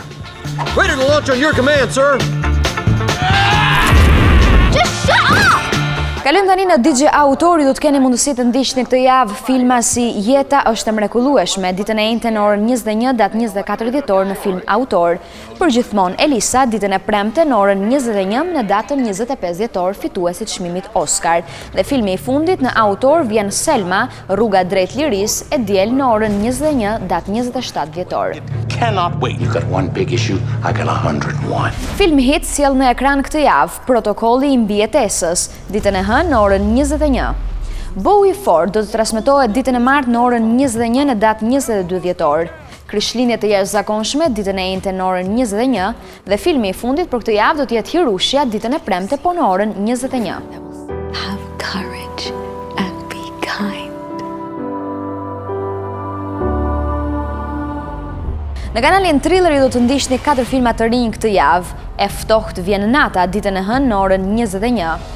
Radhën e këtij do transmetohet ditën e martë në orën 23. E birësuara e krimit ditën e mërkurë në orën 21:10 datë 23 dhjetor dhe Merlena ditën e diel në datën 27 në orën 21:10 minuta. Never let me be that. I don't think she should stay with us anymore. We can't ignore the fact that her behavior is insane. Filmat me tematik familjare, sociale e romancave vjen këtë javë në dram. Gruaja e predikuesit ditën e martë në 22 dhjetor në orën 21:15 minuta. Periudha më e bukur e vitit do të vijë ditën e njëjtën në orën 21:15 minuta dhe filmi i fundit Biri i Zotit e premte në orën 21:15 minuta dhe Gjalpi ditën e shtunë në orën 21:15 minuta. Working hard, trying to do the right thing. I just hope when you vote you remember that. Kanali i dueleve të mëdha transmeton këtë javë filma si Identiteti dyfisht, ditën e premte në orën 21. Kapiten Amerika Hakmarrësi i parë ditën e shtunë në orën 21 dhe Agimi i kuq ditën e diel në orën 21.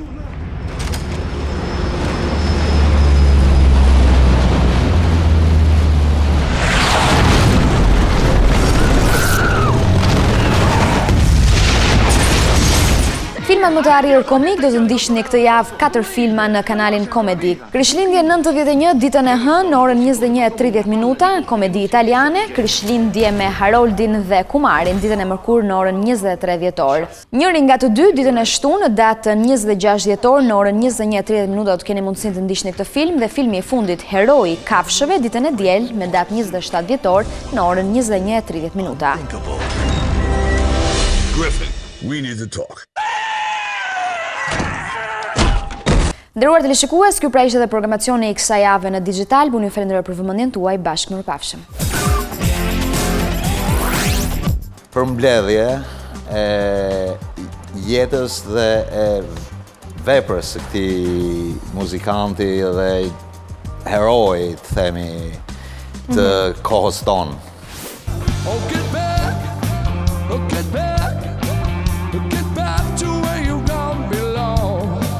Ta qëmë pak ekstaz për ne, po tani është bërë filozofike dhe ky dimension ka nevojë të thirret. Dhe prandaj është i rëndësishëm dokumentari, se thirret mesazhi i artistit. Dhe si për herë, e nisim të pjesë të tretë emisionit Thurje me portretin e një fëmije i cili është në monitor këtu mbrapa meje. Shumë fytyrë e parë. Rozi? Nuk më rezulton. S'kam gjetur asnjë deri më sot, po. Jo, asun.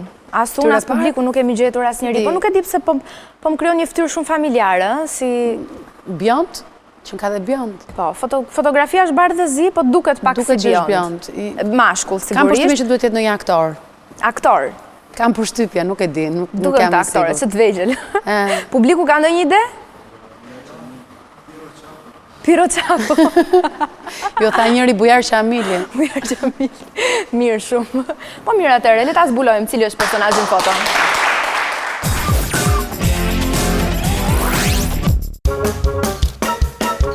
Kjo vogëlusha, sot një vajzë e rritur, mbante brenda vetes shumë emocione të mëdha për të kaluarën. Si rrallë herë, e shohim të rrëfej me shumë dashuri, copëze nga fëmijëria e saj, të cilën e quan periudhën më të bukur të jetës. Kjo foto është shumë domethënëse sepse jo vetëm që është fillimi i një jete tjetër në Itali, i një kapitulli të ri komplet në jetën time dhe jo vetëm në jetën time, por edhe në familjen time. Ka një domethënie shumë të madhe, sidomos në raportin që kam me motrën time. Sepse është, mendoj, po jam e bindur që është personi që kam më shumë në zemër. Sigurisht prindrit janë një dashuria më e madhe, një njeriu, nëna, baba janë ato kolonat më të rëndësishme në jetën e një personi dhe jemi me fat që kemi këtë lloj prezence në jetë, por motra është një diçka që e ndjej shumë në gjak, e ndjej shumë në zemër. Tashmë jemi në simbioz me njëra tjetrën, jemi sikur kemi lindur në të njëjtën moment, në të njëjtin çast dhe ndajmë së bashku çdo hap, çdo mendim, çdo siklet, çdo konfidencë, çdo gëzim. Është e pamundur që të jemi larg njëra tjetrës, pavarësisht se kilometrat ekzistojnë që edhe na largojnë nga njëra tjetra nga ana materiale, fizike, por asnjëherë nga ana shpirtërore. Unë mendoj se jam si shumë fëmijë shqiptarësh që nuk ka shumë foto të fëmijërisë dhe ato foto që kemi janë në bardhëzi. Mbaj mend për shembull kur ja tregoj albumin fotografik të fëmijërisë time shokëve të mi të klasës në Itali, ata habiteshin sepse ishin të gjitha bardhëzez dhe edhe thoshin kështu bardhëzi i kanë gjyshrit tanë të viteve 40-50 dhe unë i thoja po ne jemi gjithmonë avangard, jemi kthyer mbrapa me modën. Kur shikoj fotot e mia kur isha e vogël, shoh që buzëqeshja nuk ka ndryshuar.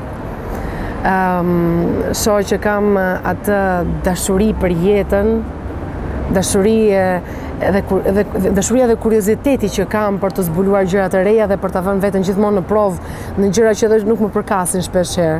Jam kurreshtare të di mbi jetën e personit që është ulur afër meje në autobus, të di si ka kaluar ai jetën ose fëmijërinë e tij ose si do kaloj ditën edhe pa e njohur fare atë person. Unë kam qenë ashtu kur isha e vogël dhe atë lloj karakteristike e kam ruajtur edhe sot që jam pak më e madhe. Unë do doja shumë të kthesha edhe një herë fëmijë. Do doja shumë që të jetoja disa qaste që ndoshta prej turpit ose ndoshta prej ndrojtjes nuk kam jetuar. Me siguri do doja shumë të kthesha për të parë prindrit të rinj, të bukur, krenar për ne fëmijët që shkojnë mirë në shkollë, për të bërë ato shëtitjet së bashku në përlulishtet e qyteteve që dikur kam pas qenë të shumta. Të shija në sytë të tyre atë rezatim, atë diell që sot, atë shkëlqim që sot ndoshta pak e kanë humbur edhe nga jeta, pak edhe nga sakrificat që kanë bërë për ne fëmijët. Do doja shumë që të kthesha fëmijë për të parë dhe një herë natën kur po flinte motrën time që zinte gjumi në të krevatin e vogël të saja, për të provuar dhe një herë emocionin e ditës së parë të shkollës, për të jetuar gjithçka akoma më së shumti, por mendoj gjithsesi që me aq sa isha në dieni që po bëja, kam jetuar maksimumin, edhe për këtë duhet falenderoj shumë familjen time, që më ka bërë të jem një fëmijë i lumtur dhe më ka dhuruar shumë dashuri. Mi kërkoj shumë falje Marcelës, sepse mu duk personazhi si çunë në fakt. Nejse, kjo është pjesë e natyrës saj. Ja, ka rritur si çunë edhe pse jo. E përshëndesim shumë Marcelën, pra ishte Marcela Çibukaj Tirozi, nuk jo afrove si aktor. Publiku pak me këngën, Piro Çako, Bujar Xhamili, vetëm të kënga mbetëm jo më tej. E kënga e gjeti publiku, okay. Pa. Mirë. Po flasim dashur miq pra pikërisht për dhjetorin e viteve 90 dhe duam të mbetemi brenda atmosferës. Një element që e ka shoqëruar atë kohë, ka qenë si leitmotiv, ka qenë dhe pikërisht muzika e grupit britanik të famshëm The Beatles. Ka patur shumë të ri që janë rritur me këtë muzikë, për të mos folur për heroin John Lennon të këtij grupi, ku ka qenë një shembull frymëzues për shumë të ri pra të asaj kohe. Madje një autor shqiptar ka realizuar dhe një dokumentar mbi ndikimin e John Lennon, e këtij këngëtari, pra në njerëzit në shoqërinë e asaj kohe. Ai është Fabian Kati dhe unë e ftoj në studio së bashku me disa protagonistë të dokumentarit, Milva Ekonomi, Artan Gambeta dhe Toni Guraziu.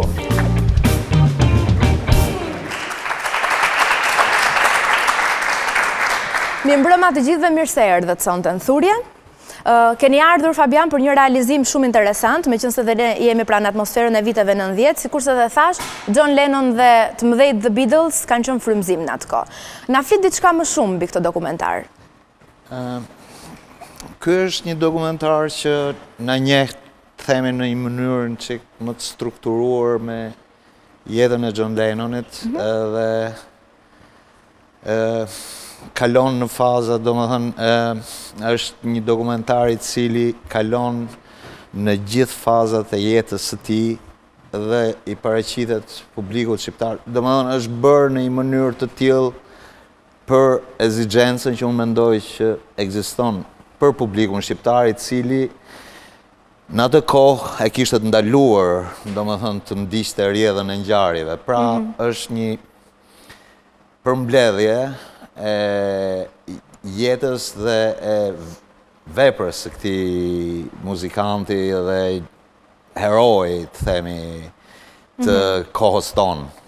A ka diçka të re që publiku nuk e ka ditur ose e ka ditur ndryshe në një fakt në këtë dokumentar? Të themi, ka shumë element, detaje, të cilat unë mendoj që nuk njihen në publikun tonë, sepse nuk janë diskutuar, nuk janë bërë, nuk i është kushtuar një vëmendje, të themi, e strukturuar, siç e quaj më parë. Figura, jo vetëm John Lennon është një prej tyre, ka shumë figurat tjera të muzikës pop rock, të cilat njihen, po njihen të fragmentizuar, të themi kështu, të pa futur në një korniz e cila do i dallon të ata më mirë, edhe më vlerat e tyre, dhe domethënë është diçka, një risi do thoja unë, mënyra se si shifet në këtë dokumentar një artist, si që është John Lennoni, po unë mendoj që këtë gjë ta vazhdoj dhe me autor tjerë të asaj kohë. Mund të ndihmoj pak? Po, zonja Milva, patjetër. Vetëm për të dhënë një kështu dimension tjetër. Në fakt, në kohën kur ai jetoi, ne që jemi këtu ishim shumë trinj. Ishim shumë trinj. Dhe ndërkohë unë kam përshtypjen që secili nga ne, që kërkonte të hapte mendjen e vet në një moment kur Shqipëria ishte izoluar, bënte lidhjen direkte me artistin. Ti ke Beatles që janë të tut. Mua nuk më duhet fare sa Xhani kishte djalin në krahun tim. Ato ishin të mit dhe unë i njihja për veten time. Momenti është që gjë u hapi, sot ato që janë të rinj kanë një mundësirat pa fundme për të parë muzikën, për të kuptuar mesazhin e autorit dhe plot gjëra tjera. Mund të ndaj me në shokun tënë idenë, po nga ndonjëherë ti nuk i shkoj aq shumë thellë ides. Sot për shembull që ne jemi rritur dhe Shqipëria është hapur, fabrika dhe fatin e madh që e ndan jetën e zakonshme midis dy shteteve, ne kemi kuptuar gjën tjetër që mesazhi ka një lloj influence që ka qenë ta qenë pak ekstaz për ne, po tani është bërë filozofike. Dhe ky dimension ka nevojë të thirret. Dhe prandaj është i rëndësishëm dokumentari, se thirret mesazhi i artistit. Ndërkohë ai artisti ka jetën ups down, e ka të mbushur plot, e ka me dhunë, e ka me drogë, e ka me dashuri, e ka me fëmijë, e ka me krimtari, e ka me filozofi. Por në të gjithën këtë, ti shikon njeriu e vërtet. Arrin të shikosh njeriu e vërtet dhe është merita e brezave pastaj, ose e individëve që ka nevojë të frymëzohen nga ai këngëtar, që të gjejnë njeriu, filozofin e vërtet. Të ndihmova pak? Ndihmova shumë. Bëre një sintezë akoma më të mirë se ajo që nisa të bëja unë. Ndërkohë, kanë qenë një lidhje shoqërisë tonë e brezave tonë me botën perëndimore që aspirojmë sot. Po, kjo dhe është... ku kërkojmë të jemi pjesë e saj. Kjo është... Ura e para e lidhjes. Kjo është interesante për sa na përket ne si brez, domethënë sepse ne gjithë njihemi me njëri tjetrin nëpërmjet muzikës. Edhe kjo është shumë e rëndësishme, domethënë ne në atë kohë kur shumë gjëra ishin ndaluara natyrisht, muzika ishte një tipar që na dallonte, si thosh, ne mblidheshim fal muzikës. Dhe muzika në një farë forme në atë kohë ishte edhe një formë disidence, ta quajmë kështu, jo e strukturuar në kuptimin që ne bënim aktivitet të kësaj natyre, po të paktën njëri tjetrit i kuptonim, të themi, vetëm thjesht nëpërmjet qasjeve muzikore që kishim, që ishte i vetmi kanal që na bashkonte në fakt në atë kohë. Toni, ndërkohë ti si kujton ato vite? Flasim për një fans, të çmendur, goxha fans të John Lennon. Cilat ishin ato karakteristika të fansve të muzikës në këtë rast John Lennon atko? Mbajeti një poster të ti apo të grupit Beatles në shtëpi apo diçka tjetër? Ne si fans të muzikës rock atko, që tha dhe Fabi që ndishim, si e shprenit kësaj gjë? Ishte pamundur mos të kalonim tek Beatlesat. Faza e parë e njohjes me muzikën rock, pop rock, ishin The Beatles. Dhe këtu, pa tjetër nuk mund të leje pa veçu John Lennon. John Lennon dhe Paul McCartney. Paul McCartney kishte vlerat e veta. John Lennon mori një dimension tjetër, se u kthy dhe në aktivist për paqen, është i njoft në botë John Lennon për aktivitetet e ti për paqen, ka Bedin është Bedin i famshëm, kur ky bashkë me Yoko Onon në një hotel në Amsterdam bën protestën një javore duke ndej në krevat. Dhe vinin gazetare, fotoreporter, filmonin, regjistronin intervistat tyre, mendime, ku këto flistin vetë për paqen, thonin ishin kundër armatimit, kundër shpenzimeve që kryeshin në botë në atë kohë për armatimin. Kjo e ka bërë, i ka dhënë një dimension tjetër John Lennonit. Ne fillimisht, kur jemi apasionu mas ti, jemi apasionu nga muzika, nga ritmi rock. Më vonë kemi, sepse kemi qenë 13-14 vjeç kur jemi njoftë, dhe nuk ke thellësi, kemi qenë vjeç, nuk ke thellësi që ti të shkosh dhe të shofësh aktivitetet tjera që ka. Më vonë kuptuam që këto janë personazhe që janë emisarët e parë, të them unë, në Europë, në botë, dhe kanë sjellën në Shqipërinë, atë Shqipërinë e errët, kanë sjellë mesazhet e lirisë. Dhe kjo i jep dhe karakter disident. Tek ato njerëz që frymëzoheshin nga kjo muzikë, që frymëzoheshin nga këto aktivitete. Po, të kjo e sjellura e pikërisht mesazheve të lirisë, pa diskutim zoti Artan, që ndikojnë edhe tekstet ashtë bukura të Beatles, me cilat ti e marrë, i ke përkthyer, i ke përshtatur. Si ishte kjo eksperiencë, na trego? Ka qenë kënaqësi shumë e madhe, sepse të përkthesh tekstin e një këngë është të përkthesh poezinë. Përkthimi i poezisë është komplet gjë tjetër nga përkthimi i një dokumentari apo një filmi, sepse do punë. Do punë, do të rikthesh 2-3 herë, derisa të bindesh që je afruar sa më shumë, se ke absolutja vështirë të shkosh. Dhe tekstet e Lennonit janë fantastike. Një pjesë e mirë e muzikës rock shijohet vetëm nga kitara, nga bateria, nga saksi, që mund të ketë. Kurse muzika e Lennonit, ose Bob Dylanit, ose të këtyre tjerëve që janë marrë me tekstin, Jim Morrisonit, shijohet edhe nga teksti. Dhe aq më mirë kur ke mundësinë ta shikosh dhe shqip, pasi tekst çfarë flet, e ta studiosh. Ne në fillim u apasionuam vetëm mas muzikës, më vonë erdhëm nga teksti.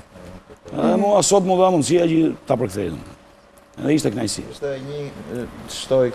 Ishte një nga kyçet të themi të kësaj paraqitje që ne bëjmë, sepse kuptuam, basi punuam me Tanin në tekstet, themi në përkthimin e tekstet, kur pam pastaj këngët, themi këngë që ne i kemi parë me 10 herë, po të pa përkthyera, marrin një forcë tjetër, domethënë komunikuese, këto këngë.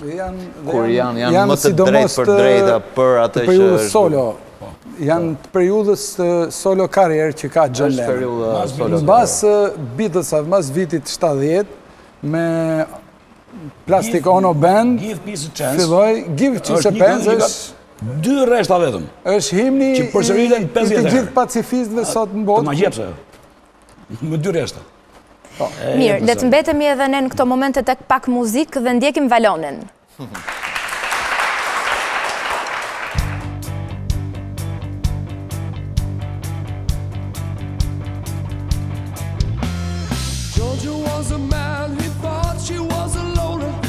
He wanted long to last. Georgia left his army too, cause Arizona from so California glass. Oh, get back, oh, get back, oh, get back to where you don't belong. Oh, get back, oh, get back, oh, get back to really what's belong. Get back, Georgia, go home.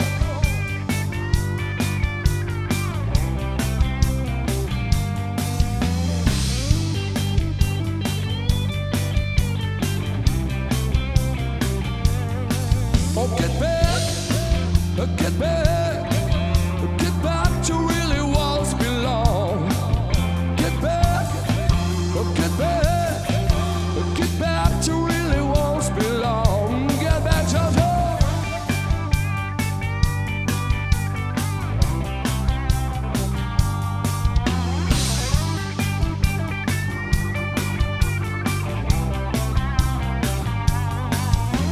Sweet a lot of man for short, she was a woman, but she was another man. All the girls around, she's gay, she's kinda coming, but she's kinda well, she can. Oh, get back, oh, get back, oh, get back to really what's belong. Oh, get back, oh, get back, oh, get back to really what's belong. All right.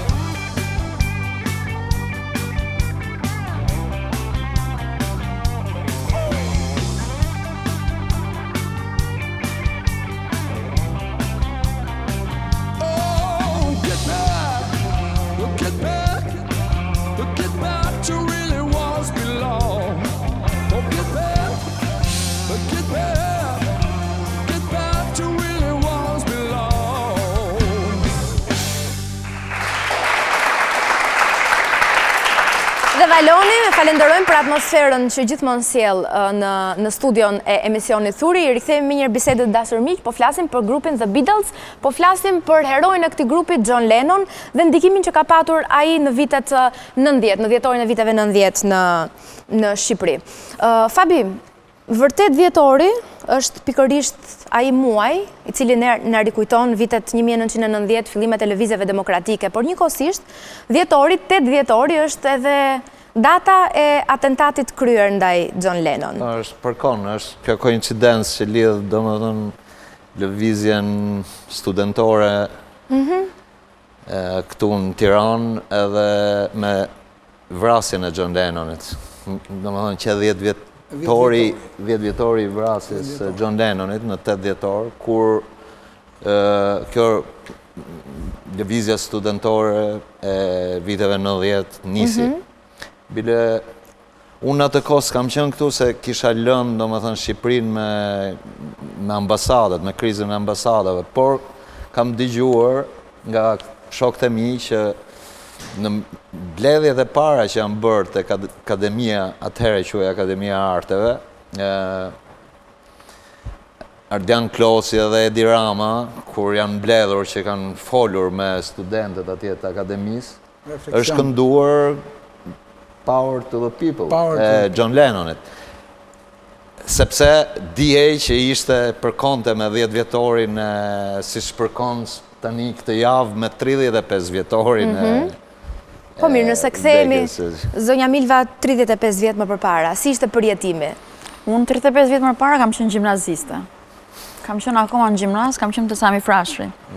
Dhe njëra ka qenë e hënë, ndërkohë që lajmi, edhe pse kanë dhënë, atëherë ne shikonim televizionet italiane në një lloj mënyre të radio ishte, mund të themi, edhe më shumë. Ndërkohë që lajmi nga e hëna në Shqipëri me Jehonerit Martën, në të vërtet. Të Martën ne dëgjuam që John Lennonin e kishin vrarë duke u futur në shtëpi. Dhe ndërkohë të mërkurën në mëngjes, mua më kujtohet që kam shkuar në shkollë, ora ime e parë e mësimit atë ditë ka qenë gjuha angleze. Kemi pasur një mësuese artistikisht të bukur, edhe filozofikisht të bukur, e cila nuk na bëri mësim.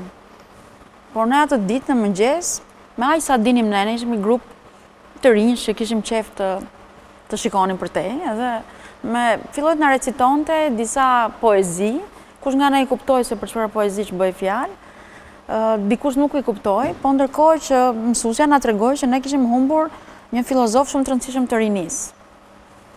Dhe ndërkohë ti e kupton që në fakt atij personi vdekja nuk i bëri asgjë. Domethënë vdekja e mungoi nga të dashurit e vet të afërt, po për ne që ishim larg atij personi vdekja nuk i bëri asgjë. Domethënë përkundra, si ai merr një dimension publik të një tjetër. Edhe pse nuk është më, edhe sot, edhe pse nuk është më, ka një dimension publik tjetër, sepse vargjet e tij, secili nga ne, më kujtohet, unë kam pasur një fletore nga ato të shkrimit që përpiqesha me aq njohuri anglisht sa kisha atëre të përktheja disa nga këngët e tij. Nuk ja dilja dot gjithmonë shumë mirë, nuk ja dilja kursi ta nga mbeta asnjëherë, po përpiqesha të bëja timen, sepse më vinte për bukur që ta kuptoja, po më vinte mua për bukur të kuptoja poezinë. Që kështu e ora e së mërkurës në anglisht ka qenë e paruar, se edhe sot kur takohemi me shokët e mi të klasës, e kujtojmë ato orën anglishtës, ka qenë një orë shumë e bukur, se ka qenë filozofi, ka qenë dhimbje, ka qenë.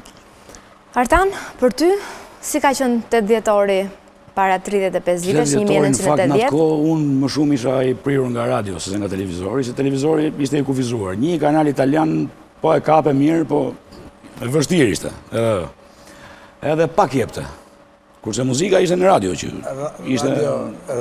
Radio ishte t'i plotësonte të gjitha. 8 dhjetor është ditëlindja e Jim Morrisonit dhe zakonisht to radio italiane, i ndiqnin këto gjëra, edhe po jepnin muzikë nga dorsat. Dhe kur është dhënë lajmi është dhënë nesme, domethënë, po ishin akoma dorsat në transmetim, dhe u dha lajmi i vrasjes Lennonit, që ishte i pabesueshëm se një njeri i çeku i libruar, pas një arsye, që sot e kësaj dite nuk dihet arsyeja pse e vrau, i del përpara dhe vret. Masi i merr autografin Ke albumi i fundit që kishte nxjerrë në atë kohë, Double Fantasy. Ma jep çik autografin e tha, ky ja bëri. Dhe kur u kthye ai 5 plumbë. Dhe vetë mënyra se si ndodhi ngjarja ishte shumë goditse. Bënte shumë përshtypje në atë kohë. Ai grup që nuk ishin të shumt këtu, që e ndiqnin atë lloj muzike, shumica ndiqnin muzikën italiane në fakt. Në atë kohë, bëri shumë përshtypje. Beatlesat kishin depërtu.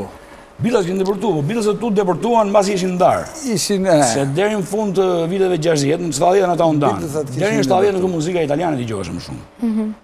Nga pjesa më e madhe. Brezat e viteve mas 70 Beatlesat ishin me brezën tonë. Ktu ndoshta kishte problem njoftin e grupeve tjera i çik më pak popullore në Shqipëri që u njoftën më vonë, po Beatlesat njiheshin. Pa, sepse edhe Radio Italiane, edhe Radio Luxemburgu ka qenë. Radio Lux, Radio Lux ishte Radio Luxemburg ishte ajo që sillte e para, ishte një stacion amerikan, i ngrit në Luxemburg, ishte Tony Prince. Ai që fliste, ato sillnin muzikën e freskët. Çdo ditë që dilte, javën e parë ishte në Radio Lux. Ka qenë një nga altoparlantët e muzikës. Dhe Supersonic Supersonic i rajt me Paolo Teston. Do shtoja këtu. Edhe ai ishte një nga altoparlantët, një nga njohësit e mëdhenj. Do shtoja këtu një kuriozitet që lidhet me përjetimin tim të kësaj date. Ishte dita ma unë kam qenë vit 2 gjimnaz të Qemal Stafa, Milva ishte të Sami Frashi, po ishim shok. Ishim shok, blidheshim, dëgjoni muzike. Edhe unë zakonisht dëgjoja radio para se të nisesha për në shkollë, do më zgjohesha në 7:50, dëgjoja në qik radio dhe pastaj nisesha për shkollë. Dhe atë ditë, tani, në bas lajmeve, do më dhënë ato 5 minutë që, unë vendosa më si, se aty e mora vesh, kur dhanë ato lajmet e orës 7, të raj, vendosa të më sikja në shkollë, thash, s'kam për të shku, se, e kupta, dhe flitet gjithë ditën për John Lennon.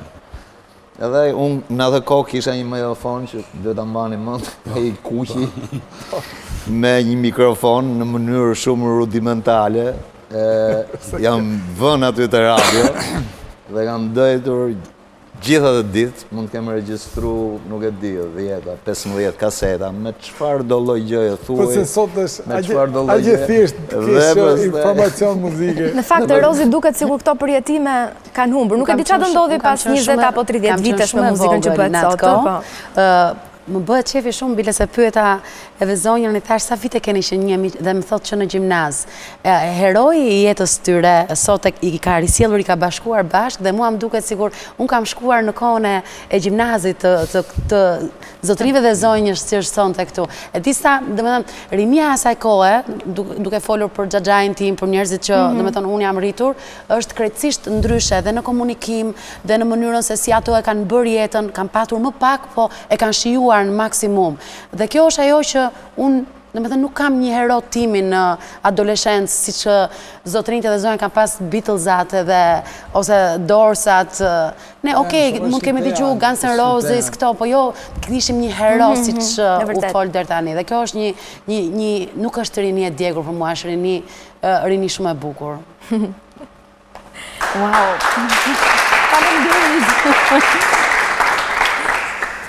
Milva, ke qënë, po të themi, e afeksionuar dhe e dashuruar që me këngën e parë të Beatlesave apo John Lennon, apo ka qënë diçka më mbrapa? Si e kujton, momentin e parë që e afeksionuar, i e dhënë pas këti heroi, edhe pas Beatles?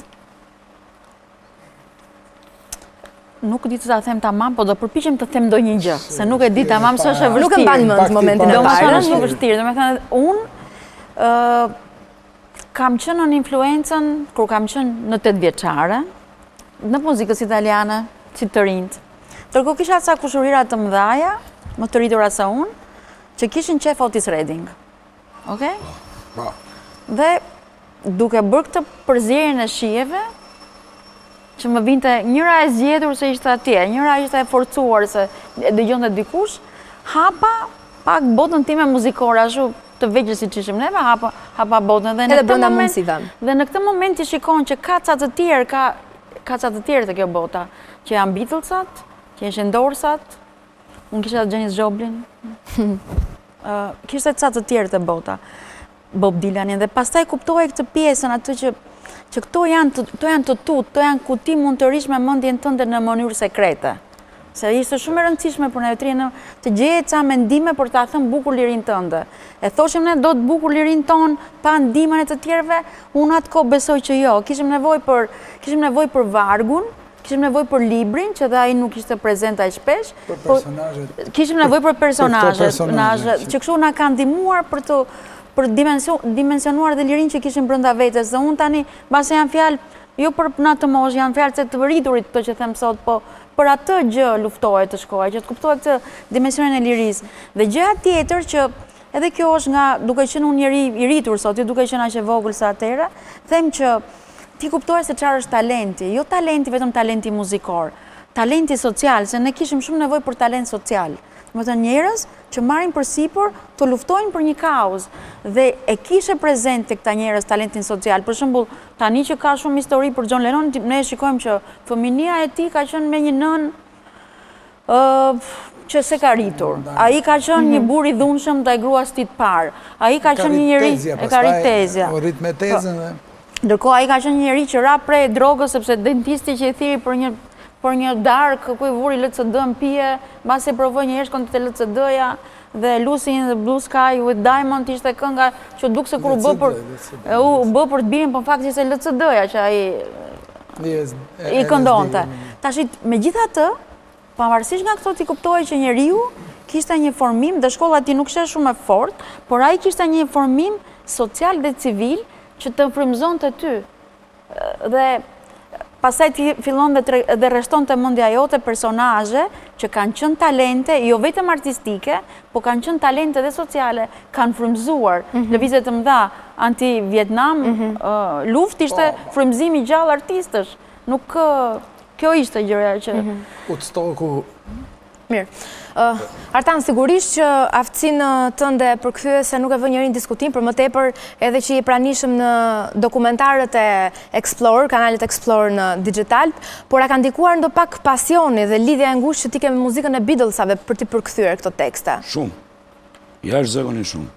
Sepse është një gjë që e bën del nga rutina e përditshme. Unë këtu punë për 15 vjetësh përkthimin e dokumentarëve dhe diçka do kem çdo ditë.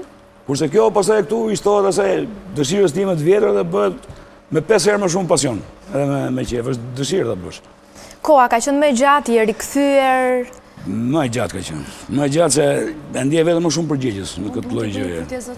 Por rikthyer ndonjëherë për kthimet të teksteve të domethënë atyre që ke bërë dikur dhe i ke hedhur një sy tashmë, si ka ndryshuar përkthimi? Patjetër. Sa herë ta shikosh do ndryshosh. Ashtu, ë? Gjithmonë. Isha kurioze për të fakt.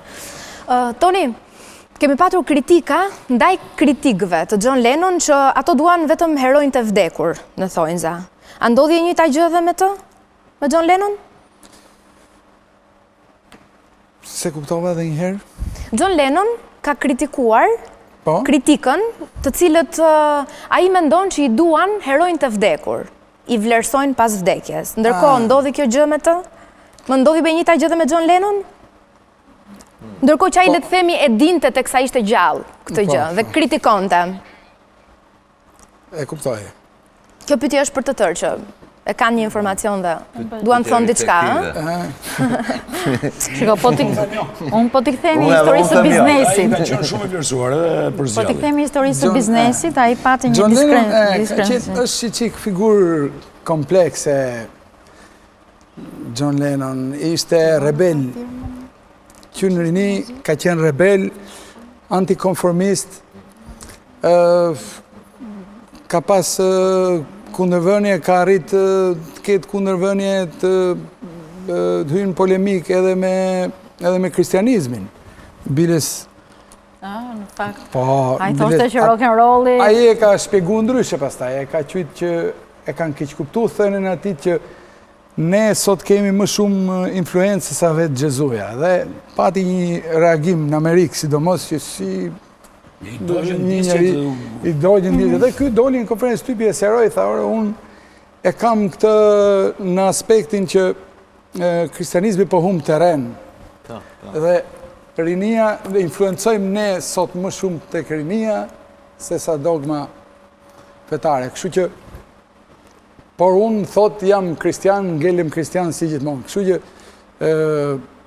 John Lennon ka qenë gjithmonë përballë kritikave dhe për krajes. Dhe vazhdon të ngele dhe sot. Vazhdon të ngele dhe sot kritik John Lennon, sepse me lëvizjet, thash, pacifiste, aktivitetet që ka zhvillu duke ngritë zërin, thash, kundër armatimeve, ose edhe me tipare pak të majta, është John Lennon. Power to the people, që po e diskutojmë në sot, në një moment revolucioni nga ka shërby, po sot i shërben gjithë lëvizjeve të majta. John Lennoni është, shikohet të shi ka këndvështrimet ndryshme. Dikush arrit ta qyë edhe të kuq. Edhe vrasje... Unë them që ka edhe 2 këngë që janë shumë... Edhe eliminimi dhe vrasje e John Lennonit është pikpyetje, pavarësisht që është një fans i vetë që e ekzekutoj, që tha... Prap kjo shoqërohet me pikpyetje. Po, zonja Milva, dhe pastaj bashkë Fabi. Për shembull, janë 2 këngë që janë ka plot të tjera, po 2 këngë janë shumë të kanë domethënie. Për shembull, kënga e tij Umën është kënga që i drejtohet gruas, po gruas së tij, në një lloj mënyre femrës së tij, i drejtohet me këtë këngë. Dhe teksti është shumë i fuqishëm. Domethënë, është një tekst që unë besoj për sa kohë zgjat lëvizja botrore feministe, ashtu me të që vjen lart se shkon poshtë ajo lëvizje, kënga ngel gjithmonë një këngë e vërtet. Ndërkohë ka dhe një këngë tjetër që e ka bërë me grupin që është Ticket to Ride. Ticket to Ride është një këngë që gocat e një qyteti blenin një bilet treni që shkonin në qytet tjetër që bënin abortin. Dhe kënga ishte liri për abortin, ndërkohë ishte revolucion për mentalitetin kristian të asaj kohe. Edhe ndërkohë influencon tek lëvizja e rinisë asaj kohë, kishte shumë fuqi teksti dhe kënga që ata prodhonin. Ka plot të tjera, por këto kanë qenë lëvizje, se këto janë lëvizje në një mënyrë që rinë se... Të gjithë rockstarët dhe grupet e asaj kohe është e vërtet që kanë pas influencë të madhe në rinin e viteve 60. Edhe lëvizjet e viteve 68. Në Francë, në Itali, në Gjermani, kudo janë shoqëru, kanë qenë lëvizje për drejtat e individit, për drejtat e njeriut, për lirinë e individit. Jo drejtat e njeriut thjesht në aspektin e drejtave të njeriut që kërkonim ne, se ato perëndimi kishte kalu me kohë. Këtu ishte problemi për drejtat e individit, deri në drejtat e jetës përditshme, për marrëdhëniet, për figurën e prindit, për qëndrimin ndaj kishës, për qëndrimin ndaj institucioneve ndryshme, për kufizimet. Mirë, Fabi, do e të thoje diçka? Po, për të kthyer pyetjes që bëre, domethënë, unë mendoj që John Lennoni duke qenë gjithmonë në front line gjatë jetës së tij dhe krijoi një rreth vetes kur ai ka jetuar në Amerikë, domethënë mbas ndarjes së Beatlesave që jetoi me Yoko Ono,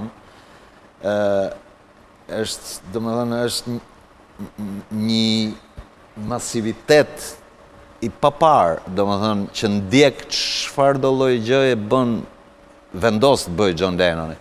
Është historia e Sinclairit, për shembull.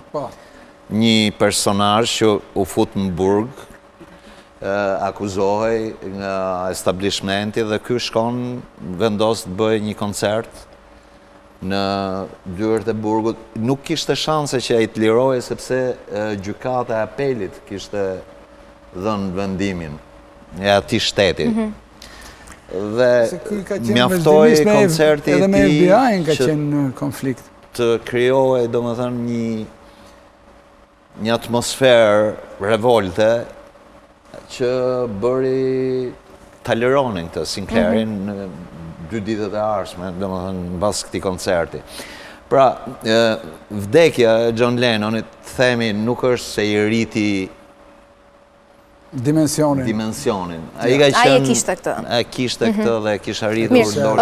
Unë mendoj që kemi dhënë në fakt disa informacione shumë të bukura dhe që nuk dieshin për publikun, edhe pse unë kam parë disa pamje nga dokumentari, mezi po pres ta shoh të plota atë në kanalet e digital, me thënë të drejtën pasi është vërtet shumë interesant dhe për më tepër mendoj edhe jo vetëm brezin e familjes time, po edhe diçka më poshtë edhe të rit që janë shumë kurioz për këtë grup për John Lennon, që mezi do ta mirpresin këtë dokumentar. Faleminderit shumë që ishit pranishëm në studio sot, ju uroj shumë suksese edhe në punët e tjera. Bashkë dashur miq, që ka ardhur fundi i emisionit tonë edhe për sonte. Na presin festat, unë mezi po pres, po sigurisht mezi po pres të takohem edhe me ju. Shihemi së shpejti. Ju punë gjithëve, natën.